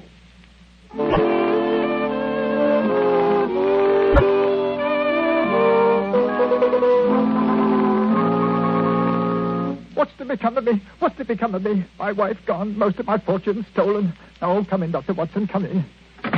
Here you see what remains of what used to be called my home. An Englishman's home is his castle, so they say. But home is where the heart is. And my heart... Look out, Dr. Watson, look out. That woodwork's just been... Oh, look at that. My best pair of trousers. Too bad. Careful. You almost get into that pot of paint. Oh, dash it all, Am. This is absolutely the limit. Sorry, I shouldn't have left that pot of paint in the middle of the passage, I suppose. But when one's alone in the house, one forgets. Alone? So you've been doing this painting yourself? It must strike you as strange occupation under the circumstances. One must do something to ease an aching heart. And step in here, Dr. Watson. This is my study, my sanctum sanctorum. Oh, sanctum sanctorum. I see you've just finished painting woodwork in this room, too. What a smell of paint. Yes, it's not dry yet. That's why I have a fire in here. Now, let me see. Where did you keep your securities? In the safe in that wall. This room is really a strong room, like a bank, with an iron shutter on the window and an iron door, burglar-proof. Ah, that's the irony of it. No thief from without could have taken my money, but my wife, my own wife. There's a picture, Dr. Watson, on the mantel, taken in a wedding dress. Nice-looking girl, Emily. It doesn't look the sort... the viper, the ingrate. Oh, really? Why, that very night, I bought 2 upper circle seats at the Haymarket Theatre. Wanted to give her a treat, I did. Oh, didn't she go? No. Last moment, she said she felt sick. That she had a headache, she did. I believed her, went alone. When I came back, she was gone. The safe was right... Just a minute. What night was that, Mr. Emily? Last Thursday. Oh, Thursday, was it? Yes, an unused ticket. Money wasted. She was always wasting money. May I have that ticket, Mr. Emily? Hold on. You've thrown it in the fire. No, why? I want to get rid of it. I want to get rid of everything that reminds me of her.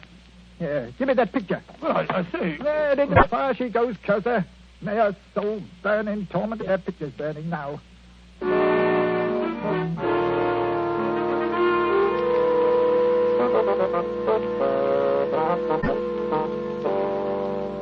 Unpleasant fellow, Watson? This case begins to look more somber than I suspected. If you could only have brought me that ticket, Watson. Oh, I did my best, Holmes. I may not have the ticket itself, but I did notice the number of the seat. Oh, bravo, Watson. How did you happen to remember it? Well, as a matter of fact, it was my place in form at school, 31. See from the bottom. And so it stuck in my head. Splendid, old fellow. Then Amberley's seat must have been 30 or 32. Hear me now. Who can that be? Well, whoever it is, he's dashed impatient. Oh, yes. Here he comes up the stairs, fairly running. Come in. Well, bless my soul if it isn't our old friend, our good friend, Mr. Amberley. What's up? A telegram, Mr. Holmes. I can't make anything of it. Here, see for yourself. Uh-huh. Come at once without fail. Yes. Can give you information as to your recent loss signed Elman Yes, to the Elman. vicarage. Dispatched at 2:10 from Little Purlington. Little Purlington in Essex, I believe, not far from Frinton. You will start at once, of course. Watson, look up the train. It's probably a hoax. What could anyone in Little Purlington But it's know from a about very me? responsible person. Where's my crockford? Yes, here it is. We'll look up this minister of the gospel. Elman. Here it is. Yeah, J.C. Elman, M.A., living of Mossmore, Little Purlington. Yes, but I still don't... Surely, Mr. Amberley, you want to find your wife and your lost securities. Of course, but it's a waste of time and money. Here we are. Here's the train from Liverpool Street at 5:20. Yes, just have time. Mr. Amberley, you go downstairs and hail a cab. I'll help Dr. Watson throw a few things in the bag. You think I need Dr. Watson?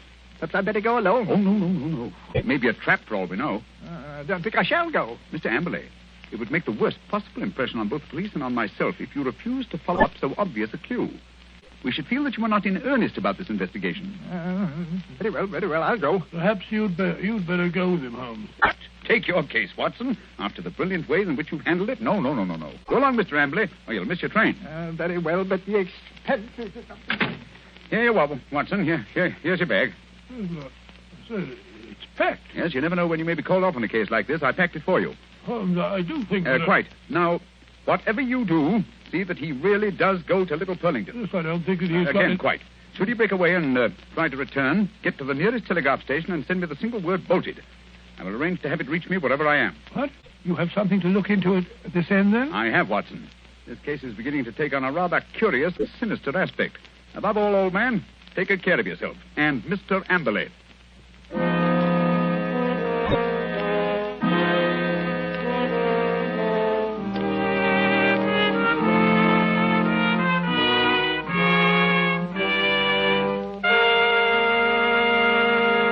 Before we find the outcome of Watson's curious mission, ladies and gentlemen, I have a few words to say.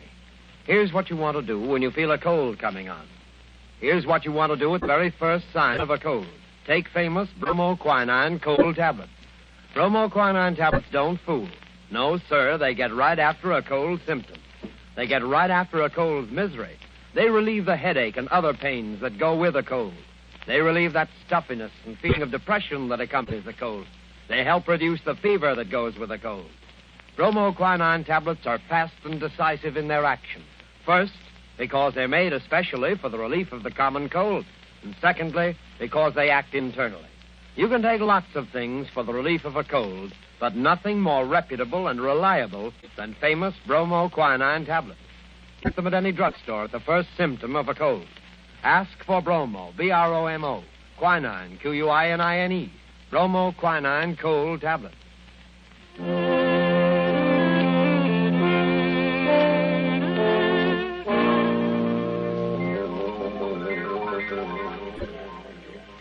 Oh, confound this rain. Everything's as dark as a black hole of Calcutta. Here, the haven. Shitty little haven this is. I can find a window unlatched. Not much chance on the first floor. The old boy's 2 quarters. Ooh. Second story window, perhaps. Now, if I can manage to scale this porch pillar. This confounded rain. Just slippery as a greased pole. Come on. Hey, there we are. Yeah. Here's the window that's unlatched. Easy. Now. 1 foot over the sill. Up with your hands. Up with them, I tell you. Thought I wouldn't see you prowling round down below, eh? Well, I've caught you red-handed.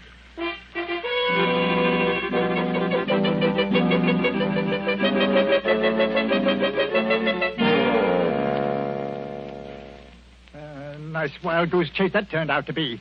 That friend of yours, Sherlock Holmes, is a fool. I'm sure, Mr. Amberley, if you'll call and see him, he can explain. Explain nothing. That vicar had never seen that telegram before. The way he treated us. You might have thought we were suspicious characters. Then missing the last train and having to sit up all night at a confounded station with the rain dripping through the roof. Well, we could have gone to an hotel. Gone to an hotel? That costs money. Gone to an hotel, indeed. Well, here's your house, Mr. Amberley. I think I'll go along home now and get some breakfast. You will not. I'm going to come into the house and see if everything's all... I look up there. The window over the porch. It's open. Perhaps you left it like that yourself. Rubbish. I tell you, I don't like the looks of this. Where's my key? Here it is. We'll soon find out. I say, it's gloomy, isn't it? Look. Someone's been here right enough. Footprints on the fresh paint. I'll find them if I have to tear the place apart. No need for that, Mr. Amberley. We're here waiting for you in the study. Holmes! Good heavens, what a start you gave. How did you get in here? I climbed in through an upstairs window. That's burglary, young man. Yes. Burglary has always been an alternative profession, and I cared to adopt it.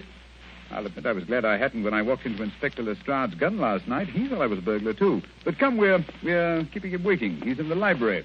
Here they are, Lestrade. I told you we could expect them back before 10. No, but look here, that's not Lestrade. That's the man I saw loitering in front of the gate yesterday afternoon. The fellow with the black moustache and the glasses. Yes, that's right, Dr. Watson. Yes. Lestrade fondly imagines that's a disguise. Oh, now look here, It's as obvious to anyone who takes the trouble. Look here, I've had enough of this. I won't have 2 busybodies prowling around my house in the middle of the night. And what's more, Mr. Sherlock Holmes, I suspect you sent that telegram yourself. Very clever of you, Mr. Amberley, very clever. You look a trifle pale. I thought a night in the country might do you good. Enough of that. What kind of a fool do you take me for? I'll have you put behind the bars, all of you. No, surely not Inspector Lestrade. Why, he's from Scotland Yard. I don't care if it's from the House of Lords. Yeah, none of that. You're all disgraced, publicly disgraced. breaking into my house in the middle of the night. Oh, I'll get you for that. What were you doing in here last night? Answer me that. Looking for the bodies. What? Looking for the bodies of your wife and Dr. Ernest. What have you done with them? How dare You murdered them in this room. We have ample proof. Why, you... Stop him, Watson. Stop him. He's got a capsule in his hand. It's poison. He's going to swallow it. No. Come on, get that out. Spit it out. Spit it out. Spit it out, or I'll choke No you. shortcuts, Mr. Amberley, if you please. Everything decently and in its proper place. Take him away, Lestrade. Right, come along now. No more monkey business. I won't put up with that. All right, come. Phew. What a scene. So that old brute Amble is a murderer, eh? How did you find it out? Well, the first clue was the theater ticket, which you didn't give out. Oh, that destroyed his alibi. Yes, the theater people assured us that there had been 2 empty seats, not just one. The second clue was the smell of fresh paint. What was he trying to hide by that? Yes, what? Gas. He asphyxiated his wife and Dr. Ernst in this room. Good heavens. His strong room, which was as near airtight as anything could humanly possibly Yes, be. but how? Well, that's what I wanted to find out. That's what I was looking for when I broke into the house last night. And what did you find? Look here. Notice the gas pipe along the skirting here? It rises in the wall, in the angle there, and ends in that plaster rose in the center of the ceiling where it's concealed by that ornamentation. The end's wide open. How horrible. Yes, then look here. Look, to the floor. What do you make out? 2 words written on the wall. We were. Then a scroll. We were. What does that mean? The poor devil was trying to write, "We were murdered." I can see the whole ghastly scene. It was last Thursday night. Amberley had lured his wife and Dr. Ernest into this room.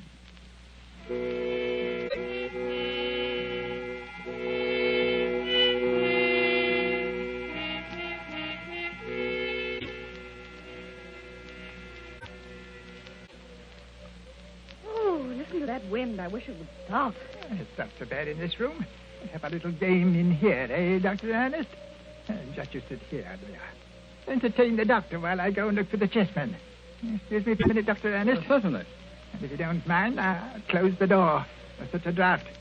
It'll be much cozier in here with the door closed. Much cozier. If that wind only wouldn't howl. I feel so depressed. Is there something terrible we're going to happen? Oh, nonsense, my dear Mrs. Amberley. This house is getting on your nerves. Is it any wonder? He gets worse and worse. Oh, Dr. Ernest, I'm so frightened. You must go away. What? Now, don't be alarmed, Mrs. Amberley. I've had your husband under observation for some time. I'm afraid he isn't quite normal. It isn't safe for you to stay here any longer. But, Dr. Ernst, don't you understand? I can't leave my husband. Heaven knows what would happen if I left him alone. We could get a nurse to take care of him. You can't stay here with him. What was that? Josiah, he heard us. He was outside the door listening. Oh, Dr. Ernest, this is terrible. What can we do? Listen. You hear that? It's the gas. Someone's turned on the gas. I can smell it. Hurry. We've got to get out of here. What? Oh, the door's locked. He's locked the door. Amberley! I say, Amberley, open the door. Quick, the window. No, that's locked, too. The iron shutters. Amberley! Amberley, let us out! You realize what this means? He's going to kill us. He must have gone mad, I'm afraid. Yes, it's what I was afraid of. He's a maniac. A homicidal maniac. Oh, this is horrible. We're trapped. What a fool I was. What can we do? I feel so faint. I can hardly breathe. Here.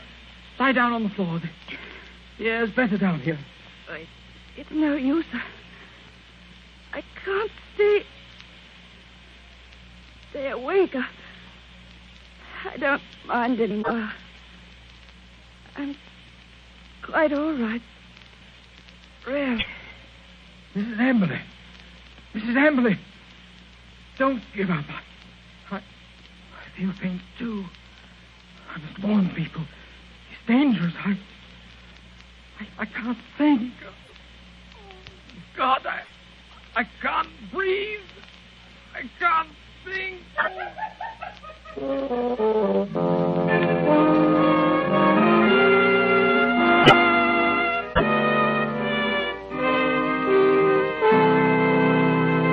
What a tragic story, Dr. Watson. Was Mr. Amberley insane? They decided he was. He ended his days in an asylum. Did they ever find the bodies? Yes, at the bottom of an old well, the opening of which had been cleverly concealed by a dog catcher. I see. And And now I'm afraid it's time to say goodbye. Well, not goodbye, Dr. Watson. Au revoir. Oh, just as you say, Mr. Manning. Anyway, in conclusion, I want to thank you and our radio audiences who so patiently listened to the reminiscences of a sentimental old fellow. And I want to wish you all, old and young, an extremely happy summer. Thank you, Dr. Watson. Ladies and gentlemen, in just a moment, Basil Rathbone would like to say a few words to you. But first, may I give you a word of advice? Remember the danger of the so-called common cold. Remember the sickness it can cause and the bills it can cost. Act promptly, decisively, at the first sign of a cold. Take famous bromoquinine tablets. Bromoquinine tablets have a reputation. Their fame extends to all quarters of the globe. Their merit is an assured fact. Reliability is the one thing you want in any medicine, especially medicine for the relief of colds. Don't wait. Don't procrastinate when you feel a cold coming on. Go right to your druggist and get a box of bromoquinine tablets. The small cost may save you a lot in grief and expense. Ask clearly for bromoquinine cold tablets. And now, here's Basil Rathbone. Ladies and gentlemen, to me, Sherlock Holmes has always been one of the greatest characters ever created. Tonight, as our present series ends, I'd like to thank our sponsor, the makers of bromoquinine, for giving me the opportunity of playing Holmes on the air. Especially with such an inspired Dr. Watson as Sir Bruce. Oh, Basil, that's very... Please. Oh, sorry, what? Speaking for myself and Mr. Bruce, may I express our gratitude to our radio audience for the many letters of interest and encouragement that we received. And finally, a word of appreciation to all the performers and others concerned with this program who have helped so immeasurably in making the Baker Street days live again. And now, until fall, it's time for me, too, to say au revoir and good luck.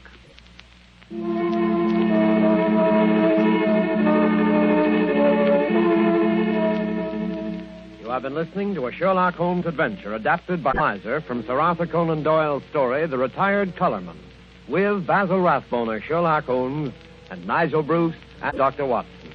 The Sherlock Holmes series was produced by Tom McKnight. This program was presented from Hollywood by the makers of bromoquinine cold tablets. Quick relief for colds. This is Knox Manning speaking.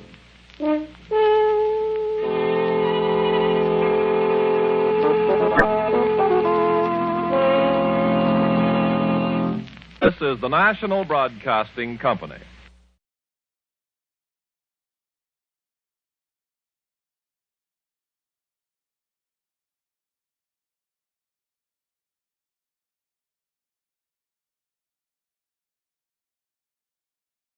Petri Wine brings you Basil Rathbone and Nigel Bruce in the new adventures of Sherlock Holmes.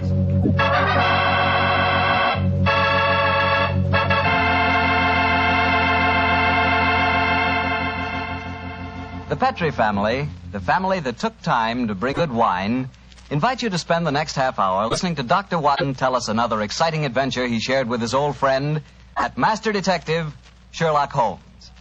And I'd like to tell you about something you ought to share with your family before dinner. And that's Petri California Sherry. Because Petri Sherry can make that time before dinner a high spot in your day. That Petri Sherry is a truly fine wine. Its color is a deep amber, rich and inviting. And the wine is wonderfully smooth and full-bodied. Flavor, just swell. Honestly, I mean it when I say the best beginning a good meal ever had is a glass of Petri Sherry. Oh, and look, if some of your family like their sherry dry, you know, not sweet, they'll really like Petri Pale Dry Sherry. So to be sure you please everyone, don't buy one, buy two. Buy the regular Petri Sherry and Petri Pale Dry Sherry. And be sure you look for those letters P-E-T-R-I, because they spell the proudest name in the history of American wines, Petri.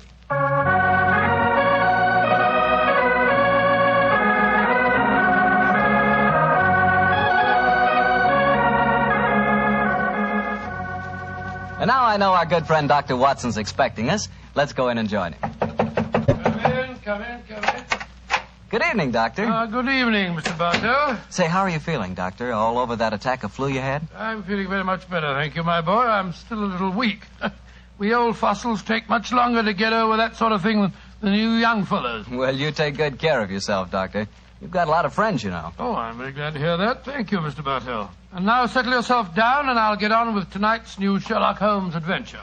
Where did it take place? You may not be familiar with the names of Jersey, Guernsey, Alderney, and Sark, but those are the 4 principal islands that make up the group known as the Channel Islands. Oh, yes, Doctor, I have heard of them. Somewhere in the English Channel, aren't they? Between the southern coast of England and the northern coast of France? That's quite right, my boy, though I very much doubt if you ever heard of the tiny island on which this story happened. It was the island of Garth, a minute but self-contained spot with a population of just under 1,000 inhabitants, subsisting, and from what I saw of the island in those days, subsisting very well on its dairy products. Was it under the rule of the British government, Doctor? No, Mr. Bartell, not exactly. You see, the island belonged to a family by the name of Horn. The head of the family, who was known as the Seigneur of Garth, was an independent ruler owing nominal allegiance to the King of England. That allegiance was expressed by one of those traditional ceremonies in which the Seigneur annually presented 1 pound of freshly churned butter to a representative of the British Crown. Times haven't changed much, have they, Doctor? Pound of butter is still worth a king's ransom. But tell me, what were you and the great Sherlock Holmes doing on the island of Garth? Well, I just coming to that, my boy, if you'll give me a minute. It was in the summer of 1896 when, to my utter amazement, Holmes informed me that we were going to the island of Garth as the official representatives of the British Crown to accept the annual presentation of butter. At the time, I must confess, I couldn't see why Holmes wanted to accept such a ridiculous mission.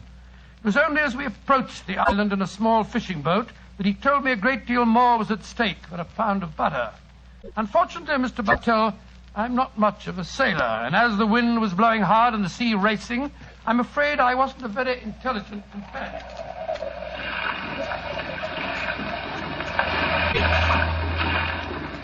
Cheer up, Watson. We'll soon be there. I hope so. I feel wretched, Holmes. I must say the whole trip seems utterly ridiculous to me.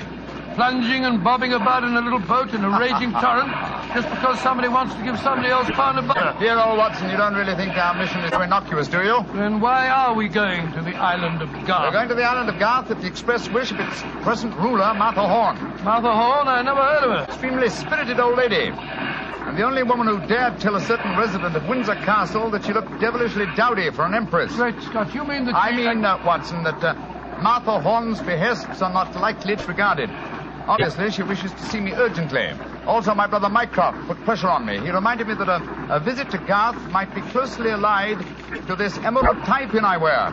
Of course, you recall the origin of this pin. Well, naturally. That idiot Windsor Castle gave it to you after our little trouble last year over those stolen plans for the Bruce Partington submarine. Exactly, my dear fellow. But remember that the spy Oberstein had put those plans up for auction in all the naval centers of Europe. Some hint of their nature must have leaked out. It's even possible that other powers may be able by now to duplicate the pride of our submarine fleet. And whoever controls the channel, Watson, controls England. Well, they're dropping anchor, and yet we're still a quarter of a mile out from the island. Why do you think they're doing that? Here comes the skipper. He'll tell us. Here is as close to the island as we may approach, monsieur. We have already sent signals. A smaller boat is putting out for you. It will be here in a little while. Thank you. A smaller boat? Good Lord. Holmes, you were hinting at the naval significance of the island of Garth. Yes, old chap, I was. Well, what good would it be as a port if even a small boat like this can only come within half a mile of it? For a surface vessel, no. But we were speaking of submarines. Garth, I learned from the encyclopedia, boasts a magnificent interior cavern accessible only through underwater channels. Great Scott, an ideal natural harbor and dry dock for a submarine fleet. Precisely. And on the control of the island of Garth, Watson, may well rest the fate of the British Isles. Now, old chap, perhaps you see why Mycroft was so anxious for us to collect a pound of butter.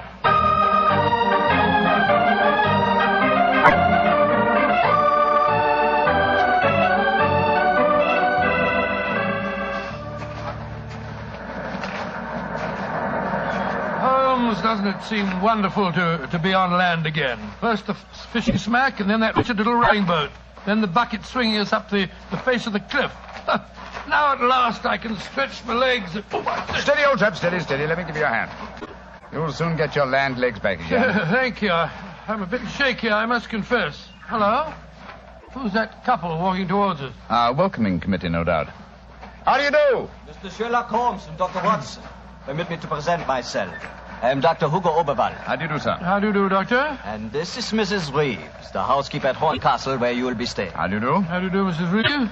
Welcome to the island of Garth, gentlemen. We were deputed to come and greet you back to the castle. We can walk there across the cliff tops. It isn't very far. Ah, splendid. I think my friend will appreciate traveling on terra firma once again. Dear me, Herr Doctor. You are not a good sailor, perhaps? No, perhaps about it, sir. I had a miserable crossing. I am sorry to hear it. I trust your short stay at the castle will be some recompense for the journey. The formal presentation of the butter will take place tonight. There will be no reason why you gentlemen cannot return to the mainland tomorrow. Oh, thank you, Mrs. Reeves, but it's more than likely that we shall stay on for a few days. Oh, it will be quite unnecessary. I'm afraid that is a matter for Mrs. Horn and ourselves to decide. I'm afraid that Mrs. Horn is incapable of making any further decisions. Oh, what do you mean, madam? Obviously, you have not heard, but the news is slow in reaching the mainland. Mrs. Horn died yesterday. Died? Good Lord. A natural death, I suppose. But, of course, I attended her myself. A simple case of heart failure. the poor lady died in her sleep. Shall we begin our walk to the castle? By Jove, Holmes, this changes things. You suppose it was a natural death? I suppose nothing, old fellow. But in almost 20 years of practice, I can recall precisely 3 clients, actual or potential, who died natural deaths. Come on, let's follow them.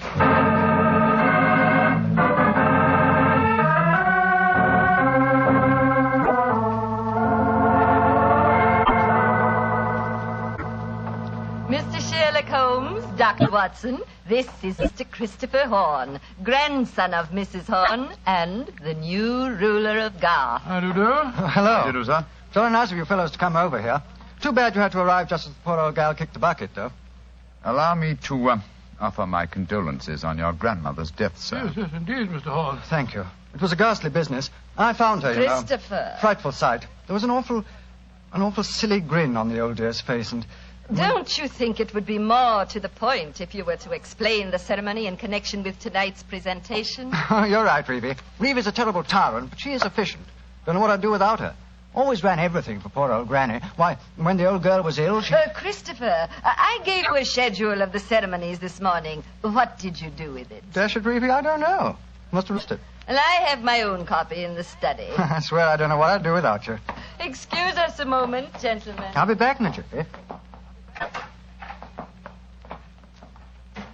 Holmes, what in thunder's going on here? That boy's completely under the thumb of Mrs. Reeves. He was trying to tell us something, but that frightful woman kept changing the subject. He spoke of an awful, silly grin on the dead woman's face. Didn't that suggest something to you? By Jove, that's one of the characteristic symptoms of strychnine poisoning. Exactly, old fellow. And perhaps he was going on to mention the equally characteristic arching of the body. We've got to get Mr. Horn to ourselves for a little while, and you've got to examine the body of the dead woman. And it's going to be difficult. Is that a balcony outside the window? Yes, it is. Come along. Let's see what it leads to.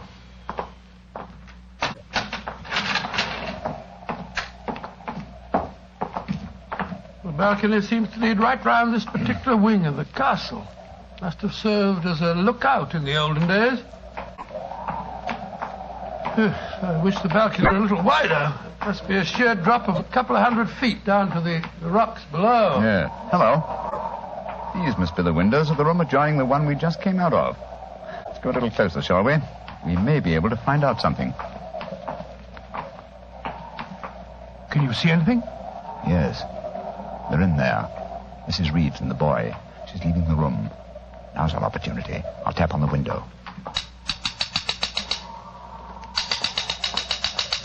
He's seen it. He's coming to open it. What are you two doing out there? Admiring the view? Yes, my boy. It's quite beautiful. Mr. Horn. Yes, Mr. Holmes. I was a great admirer of your grandmother. I was interested in what you were telling me of her death. She had a grin on her face, you said. Yes, it was awful. Her body was all hunched up like a croquet hoop. Really? Of course, Dr. Oberwald said it was perfectly all right, but I must say it seemed dashed odd to me. Yes, it was far from all right, I assure you. And you started to say something else. What was it? Let me see. You said when she was ill... Oh, yes, that was a silly business. When she was ill, she thought she was in danger from poisoning, so she made Mrs. Reeves taste all her food and drink. Did she really? Where is your grandmother's body now? In the West Wing. The funeral's to be tomorrow morning. I see. Where did Mrs. Reeves go? I'm here on the balcony behind you, gentlemen, listening to your conversation with the greatest interest. Christopher, let me warn you.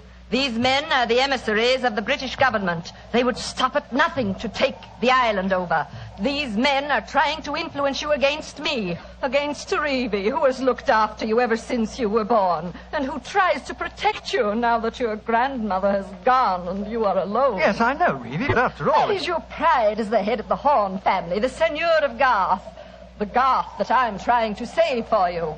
This man is completely unscrupulous. He was about to accuse me of murder.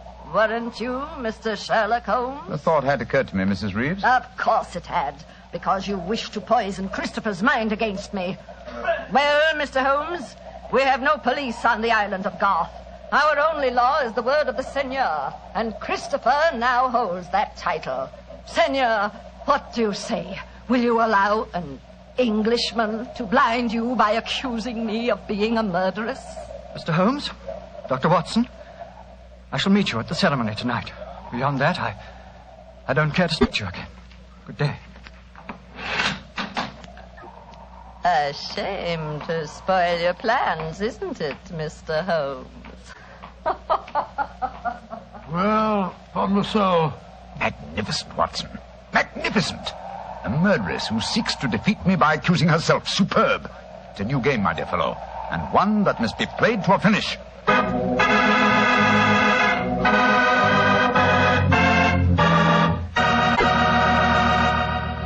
We'll hear the rest of Dr. Watson's story in just a second, so I'm just going to remind you that right now is one time you'd really enjoy a glass of Petri California Port. You couldn't have a more delicious wine. Petri Port, with its deep, rich red color and its heart-of-the-grape flavor, is one of America's all-time favorite wines. Petri Port is wonderful after dinner and perfect to serve when company comes. Try it. But just remember that when you want the kind of port I'm talking about, you've got to make sure it's Petri Port, because all Petri wines are good wines. Dr. Watson, this is certainly an unusual story you're telling us tonight. What happened after Mrs. Reeves left you and Sherlock Holmes standing on the balcony? We retired to our rooms and had a quiet and lonely lunch. Though the great man said little, I could see that he was deeply excited and that his keen brain was evolving some plan that would enable us to solve the mystery of Mrs. Horn's death. After lunch, he started to descend the stairs leading to the main hall of Garth Castle. As we did so, Holmes said... Watson, we're in no danger ourselves. Mrs. Reeves knows that we're here as emissaries of the British government. Yes, and if we didn't return with the butter within a few days, there'd be a British dreadnought here looking for us. However, I am in danger of one of my worst defeats. My professional pride is piqued. If only I could... Watson. Yes, Holmes? If at any time today I slip you a note, don't read it at once, but... Shh. Here comes Mrs. Reeves. Precisely, Watson. I entirely agree. If I do not make the test on Mrs. Horn's body within 24 hours of her death, it will be useless. I must make it by 3 o'clock this afternoon. Mr. Holmes. Oh, yes, Mrs. Reeves. I want to apologize for my behavior before lunch. I was intolerably rude. Oh, please, no. Whatever my quarrels may be with British politics, I at least owe to both of you the dues of hospitality. That's very gracious of you, Mrs. Reeves. I wonder, would your hospitality also include a personally conducted tour of the subterranean caverns for which this island has become internationally famous? Would they really interest you? Well, I'm afraid that my friend and I won't have the time. Oh, yes, not at all, Watson, not at all. We have plenty of time, as long as we're back here by 3 o'clock. I'm sure Dr. Oberwald would be delighted to join us. He has made quite a study of the unique rock formation. Oh, that's splendid. It should prove a most interesting excursion. But, Holmes, why do we want to go stomping around a lot of damp and smelly caves? Well, the exercise will do us good, old fellow. Will you lead the way, Mrs. Reeves? And please remember that it's most important that I return here... I remember, Mr. Holmes. You must be back here by 3 o'clock.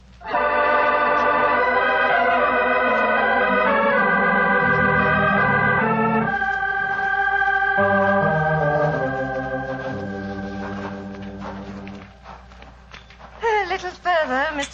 and we shall reach the giant cavern. Ah, most interesting.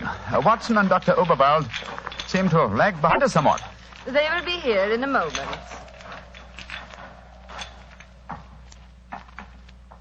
There.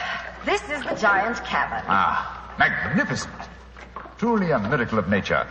It's a natural submarine dry dock hewn out of the rocks. Yes, Mr. Holmes. And in the olden days, only the smugglers who inhabited this island knew the entrance that leads to this cave. The first seigneur of Garth found a cache of untold wealth hidden here. Really? Silks, jewels. There are still the remains of some of the finest Calvados brandy stored among these rocks. Indeed. An incomparable drink. Would you care for some? It is our custom whenever visitors honor us with their presence to offer them a glass. I should be delighted. There is a natural shelf here in the rocks. Perfect hiding place. Here you are, Mr. Holmes. And here is a glass. Oh, this is a rare privilege.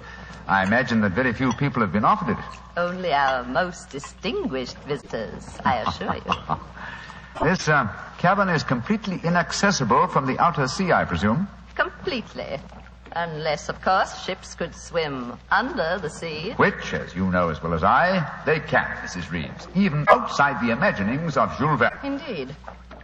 Would you care to explore a little deeper? The others will be with us soon.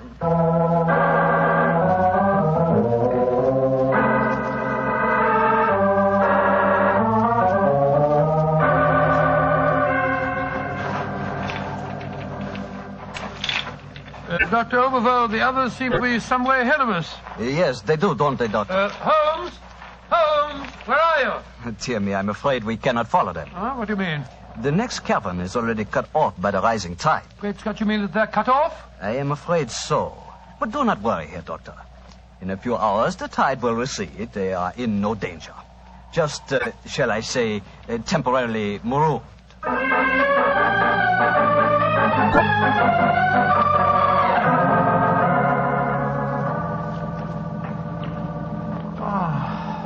I can't understand it. I'm getting confoundedly sleepy. I'm so sorry. I'm afraid that we stayed here longer than I intended. I fear that we are cut off by the tides. Cut off? By the tides?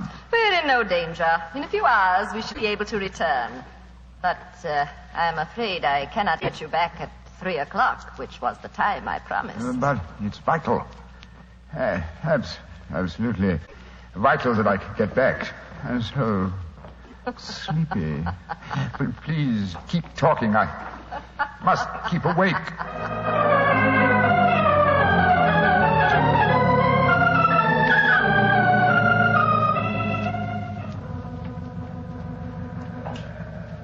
Dr. Oberwald, I must get to Sherlock Holmes at once. I am sorry, Herr Doctor, but we are not able to control the forces of nature. We cannot force the water to recede. Your friend is in no danger. No, but he's got a most important test that he must make by 3 o'clock. I am afraid that will be impossible. I've got to do something. I should have come to these blasted caves in the first place. I don't know what on earth I ought to do. By Jove, that note that Holmes gave me, he told me to open it if... where did I put it? Ah, here it is. A note from Mr. Sherlock Holmes, eh? Vital to make medical test. Great Scott, Dr. Oberwald, it's absolutely necessary for me to come to the castle at once. Indeed. A note from Mr. Sherlock Holmes, and now it is most important that you return to the castle. No, my fine English friend.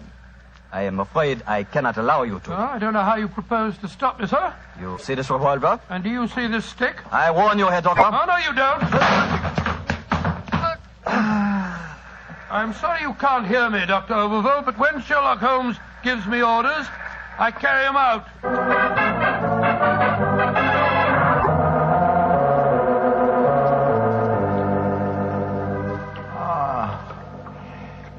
Mrs. Reeves, are we still trapped by the tide? What time is it? 5 o'clock. I'm afraid that you will be a trifle late for your important appointment. Pity. You deliberately trapped me here. You drugged the brandy and kept me a prisoner. Did I? Now, why should I do that, Mr. Holmes? Because you're greedy of power. That's obvious in your domination of that pleasant though weak young man who is now Seigneur of Garth. I'm sure your beliefs would find support in certain ideologies now arising in Germany. choice of a German doctor as an accomplice in your plans would support that theory. And what might my plans be? I should say that you're determined to give Garth as a submarine base to Germany. With this island in their power, they could control the channel. Very interesting. And I suppose, as well as being a spy, I am responsible for Mrs. Horn's murder? You and Dr. Oberwald between you.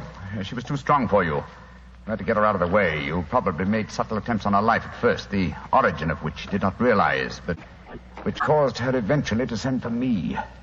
My arrival forced your hand, and so you and Dr. Oberwald resorted to the quite unsubtle expedient of poisoning her. All pure supposition, Mr. Holmes. The only law on this island is Christopher Horn. Do you suppose he'll believe you? No, I suppose he won't. You've outwitted me, Mrs. Reeves. I walked into your trap just as you intended me to.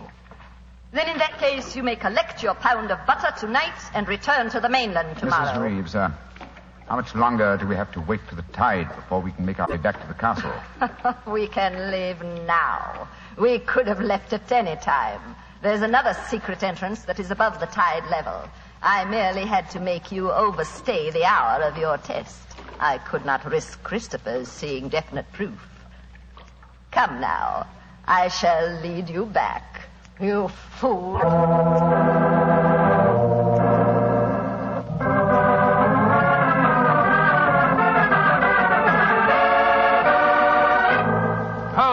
Holmes, where have you been all this time? Mind that, Watson. Did you open the note? Yes. Followed my instructions? Yes, it was, as you suspected. Thank heaven, old chap. Then now we can hoist her with our own petard. Here she comes. I'm glad to see, gentlemen, that you have assembled here in the seigneur's room. The ceremony of presenting the butter traditionally takes place here. As soon as Christopher arrives, we will explain our customs in this matter. Dr. Watson, I trust that Herr Oberwald proved an interesting companion on your excursion this afternoon. Yes, indeed, most interesting. We had a discussion of the relative merits of the walking stick versus the revolver. I think I was able to make my argument fairly convincing. Where is Dr. Oberwald now? I imagine he's lying down. He had all the symptoms of impending headache when I saw him last. Why are you smiling, Mr. Holmes? What's been going on? I'm afraid, Mrs. Reeves, that your plans have misfired rather badly. As soon as Mr. Horn arrives, I expect you will be under arrest for murder and high treason. Christopher would never believe you. Wouldn't I? Mrs. Reeves, you poisoned my grandmother. Christopher, what lies have these men been telling you? You're the one that's been telling me lies. I believed you when you said you'd been tasting the old lady's food. But when Dr. Watson showed me the results of his test this afternoon, it was as clear as daylight. But the tests could prove nothing after 24 hours had passed. You said so yourself, Mr. Holmes. A deliberate lie, Mrs. Reeves. I'm afraid that I invented that mythical 24-hour test. I knew that as soon as I mentioned it, you would attempt to prevent my carrying it out. I was delighted when you fell into my trap. You thought that you were shanghaiing me, whereas in reality I was shanghaiing you. My job is to prove your guilt to the senor. With your dominant presence away from the household, it was easy for Dr. Watson to make his test. You devil. You knew all the time. Oh, of course I did. But I had to deceive you. I'm glad my performance was sufficiently convincing. By the way, Mrs. Reeves, the drugged brandy was dreadfully clumsy. You didn't drink it home? Why, of course I didn't. But it was very unflattering to me that Mrs. Reeves thought I might. Mrs. Reeves, you realize what this means, don't you? I'm going to ask these gentlemen to take you and Dr. Oberwald back to the mainland with them tomorrow. And stand trial in a British court? Never. I was born on the island of Garth. I have lived here all my life, and I shall die. Abby, what are you up to? Stop her. She's going out on the balcony. One day, Garth will belong to Germany. One day, the whole world will belong to Germany. Goodbye, you meddling fool.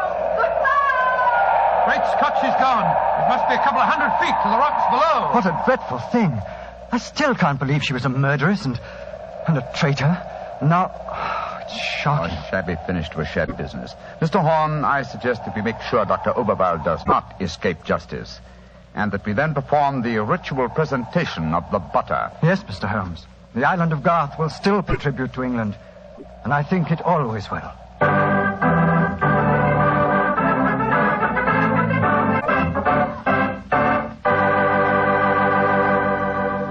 Well, Doctor, that was some story. So Germany didn't get the island of Garth after all. No, Mr. Bartell. In fact, in after years, the island proved to be an invaluable submarine base for England. Say, what about the pound of butter? Did Holmes get it? Oh, yes. But why are you so interested in the butter? Are you kidding? In our house, butter is our second most favorite topic of conversation. Your second most favorite? Well, what's your favorite topic of conversation? Remember, you asked me. Petri wine. Oh, as if I didn't know. Doctor, that Petri wine is something to really talk about. You know, the Petri family has been making wine for generations. Why, the art of making fine wine is their heritage, handed down from father to son, from father to son. Believe me, when it comes to turning luscious, sun-ripened California grapes into fragrant, delicious wine, the Petri family really knows how. And they're proud of their wine, too. That's why the name Petri on a bottle of wine really means something. It's the personal assurance of the Petri family that every drop of that wine is good wine. It ought to be, because Petri took time to bring you good wine. Well, Dr. Watson, what new Sherlock Holmes adventure do you have lined up for us next week? Next week, Mr. Bartell, I'm going to tell you a story that took place on the Sussex Downs many, many years ago. It concerns a young girl, a painter in watercolors, and a very wise old lady. I call it The Adventure of the Living Doll.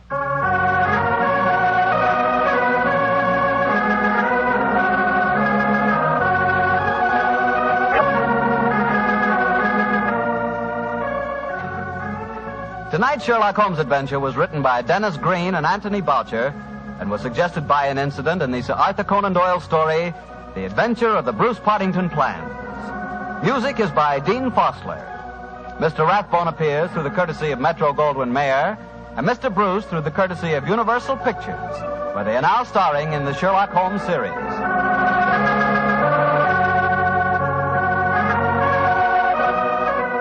The Petri Wine Company of San Francisco, California, invite you to tune in again next week, same time, same station. Sherlock Holmes comes to you from our Hollywood studios.